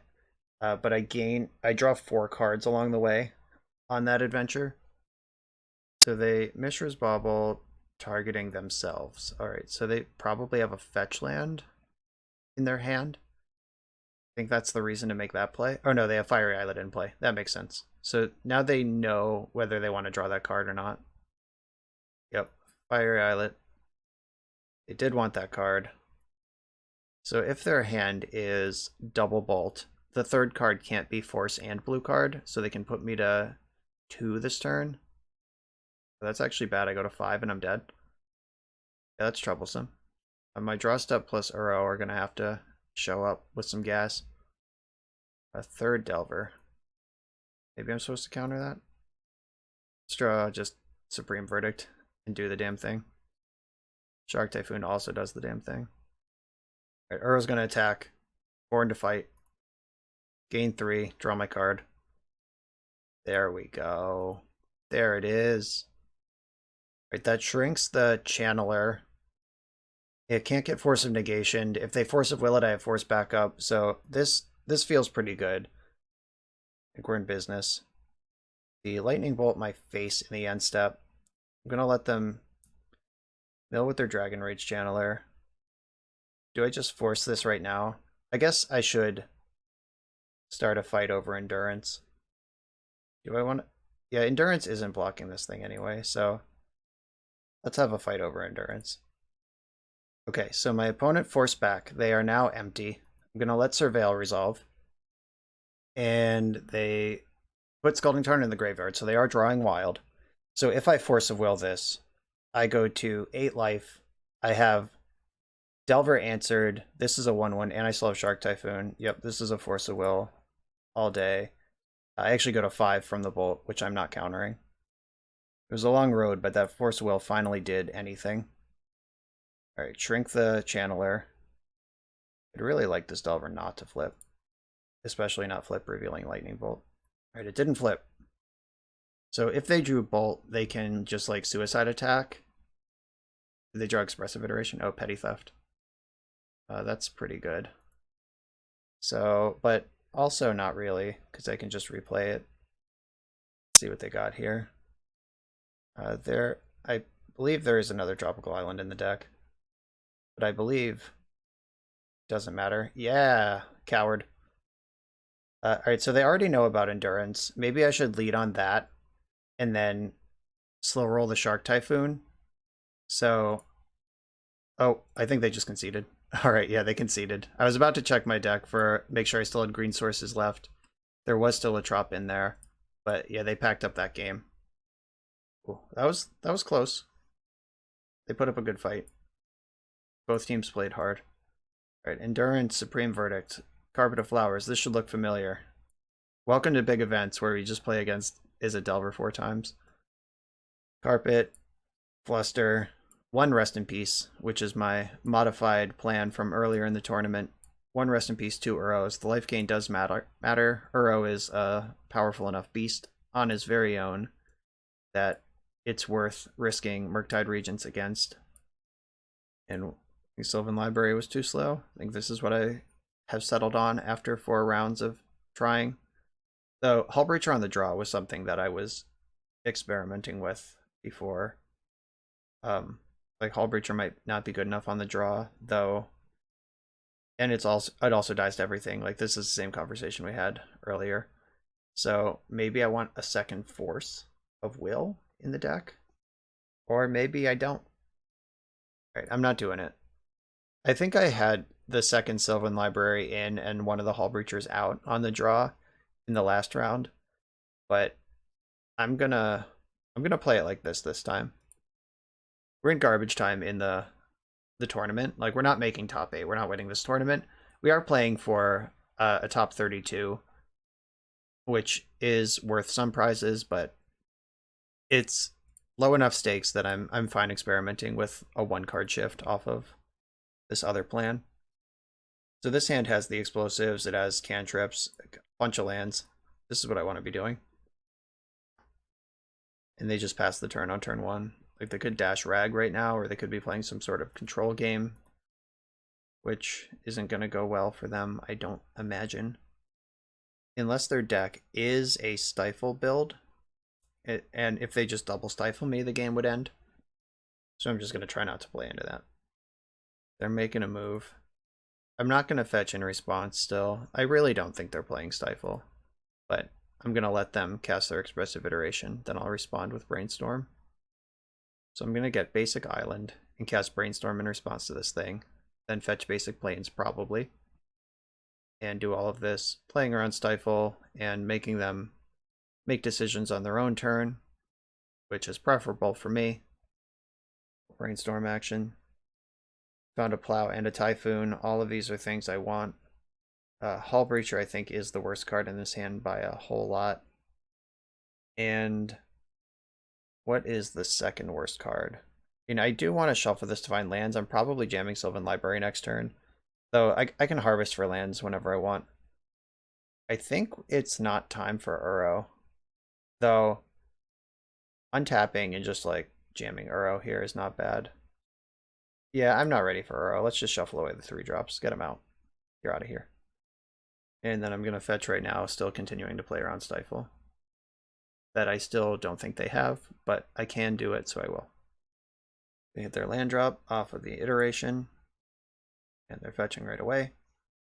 And they found a Delver. It's a good one. Hopefully I find a basic forest right now. That would be great. Didn't happen. So I do have to risk my Savannah here. But I'm risking it to cast Sylvan Library, which is a pretty good risk to take, I think. I could also just abundant harvest for land and shore up the gap. I'm going to do that. I'm a coward. Or I've just learned that lands are important. One or the other. Right, there's that. And allow this creature. So they can't take me off green with a wasteland. But green is only casting Sylvan Library right now. It would not surprise me if they had wasteland in this hand because it's been so reactive and they haven't done anything. Oh, they're just iterating again. Sure. They're expressing themselves through iteration. Hit another land drop that is not wasteland. That's a deal. And passing the turn again. Weird game. Okay, so I could settle into Bant Flash with my Ice Fang Coatl, or I could jam Sylvan Library right now. They can't Pyroblast that. They can't. If they force it, it'll cost them 2 cards. That all sounds really good to me right now. Alright, Library's in there. I think I want to deploy my explosives on one here too. No, I want to represent Swords to Plowshares for another turn. Like, representing Plow with Daze backup, or protection from Daze, feels pretty good here too. If I do go for the Engineered Explosives, they can dash Rag pretty safely. So they didn't force, they didn't wasteland. Gotta imagine their hand is like Daze and Murktide Regent. Or they're just going deep on this like triple Force of Will Murktide Regent only plan. Or they have that card. Yeah, that's true. They did have that card. Alright, that's fair. Did see that one in game 1. That's not common in legacy builds of this deck anymore. But here it is. Alright, Murktide Regent confirmed. This one is a 5/5. And they did not play a land, so their hand is in fact 5 spells. How about Veil of Summer? Right. That's not Veil of Summer. It's not anything really. Could go for Uro. I could cycle Shark Typhoon, make a 1/1, try to hit a land drop. I actually don't hate that. As far as plays here go, that's one of the more reasonable ones. It chumps for a turn or eats a lightning bolt, and if I find a land right now... Alright, I tapped in a way that maximizes Coatl and ended up getting punished by drawing Ponder. If they daze this, I think it's okay, because I'm going to have to start ramming spells on the stack, and testing their dazes is a fine way to be. Or if they just have a Braid in their deck, that's also fine. Pyroblast. That clears the way for a 5 damage to get through. That is a 2-for-1 off Shark Typhoon. Still clearing that way for Teferi. Brazen Borrower is a little scary. Like that 3/1 body is relevant here. We got a Brainstorm. Mostly I'm just looking for Swords to Plowshares. And we can...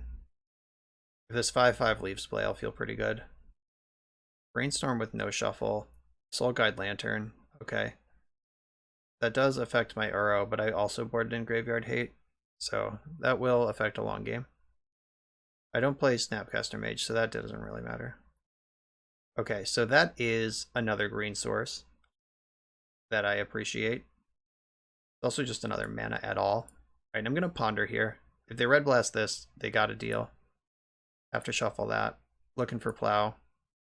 So I can burrow into, or I can Sylvan Library and Coatl here. Or I could Uro into Coatl or Library. And that forces the pop on Soul Guide Lantern. Yeah, I'm going to do that. And I'm going to tap Tropical Island to do it because I don't want to fetch a Plains with this Vista. This gains me 3 life. Oh, wow. That was a good draw. Let's see if they know how good that draw was. Do I want to fetch? I guess I should fetch Forest here and continue representing Swords to Plowshares. That also gives me... Oh, if I get Island, though... No, I just get blue with this. Yeah, okay. Alright, so I want Forest.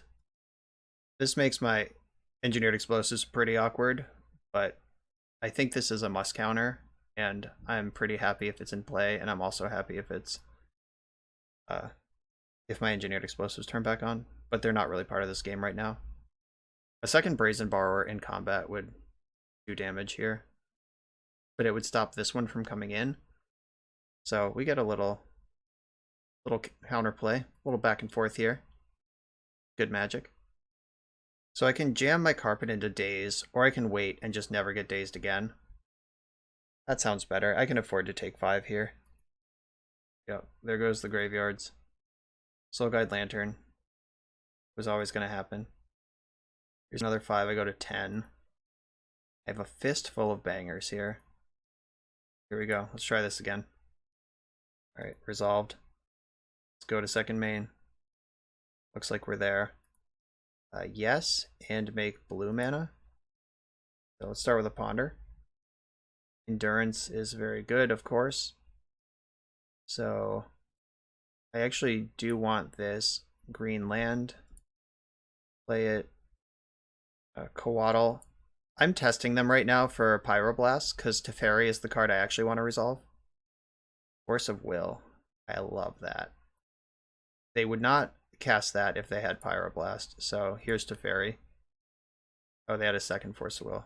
Or Force of Negation, sure. So what does that mean for me? I can cycle Shark Typhoon, make a 1/1 block. I could cycle Shark Typhoon, make a 0/0. Quaddle's the top. No, Endurance is on top of my deck. Okay, yeah, I'm just gonna chump with Shark Typhoon for a turn. Hope they don't draw Lightning Bolt. I'm not sure if there's a reason to make it a 1 versus a 2 here. Like anything that kills a 1 would kill a 2, I think. And I can at least represent Swords to Plowshares in the meantime. Alright, so Coatl plus Endurance should stabilize this board, unless they continue to draw excellent cards, in which case it will not do that. So I'm going to make green mana, start with Sylvan Library. Again, I'm sequencing in the reverse order of the cards I actually want to resolve. Coatl's in. Do I want to surprise them with Endurance? I think I do. I'm not going to make a land drop. I'm just going to pass here with Endurance up.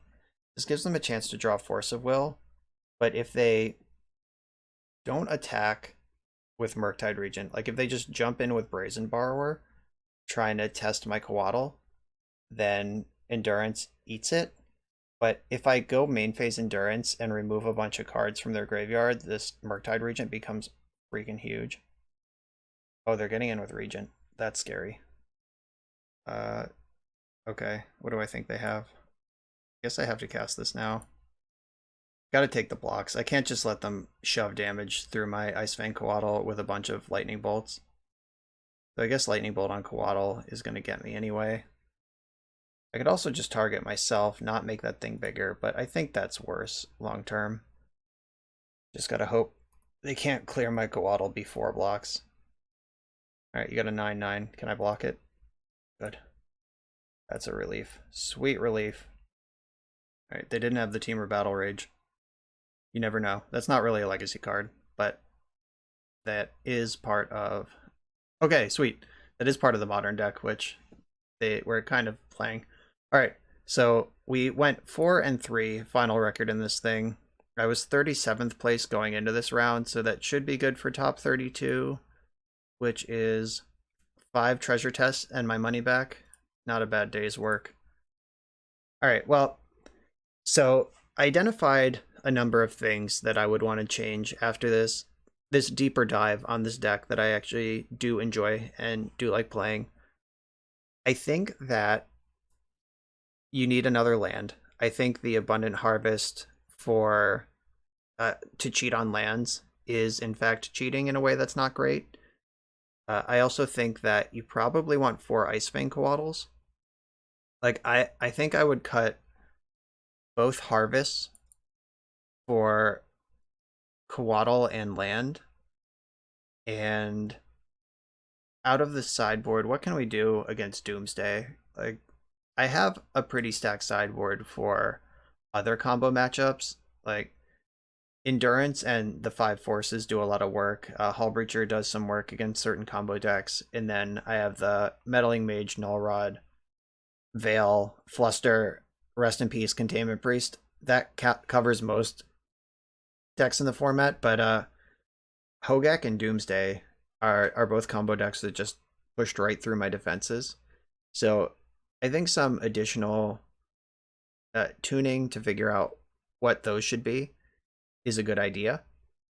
As much as I love Supreme Verdict, I think Engineered Explosives lines up with the format we're in right now a little better. The Ragavan having dash being a huge problem.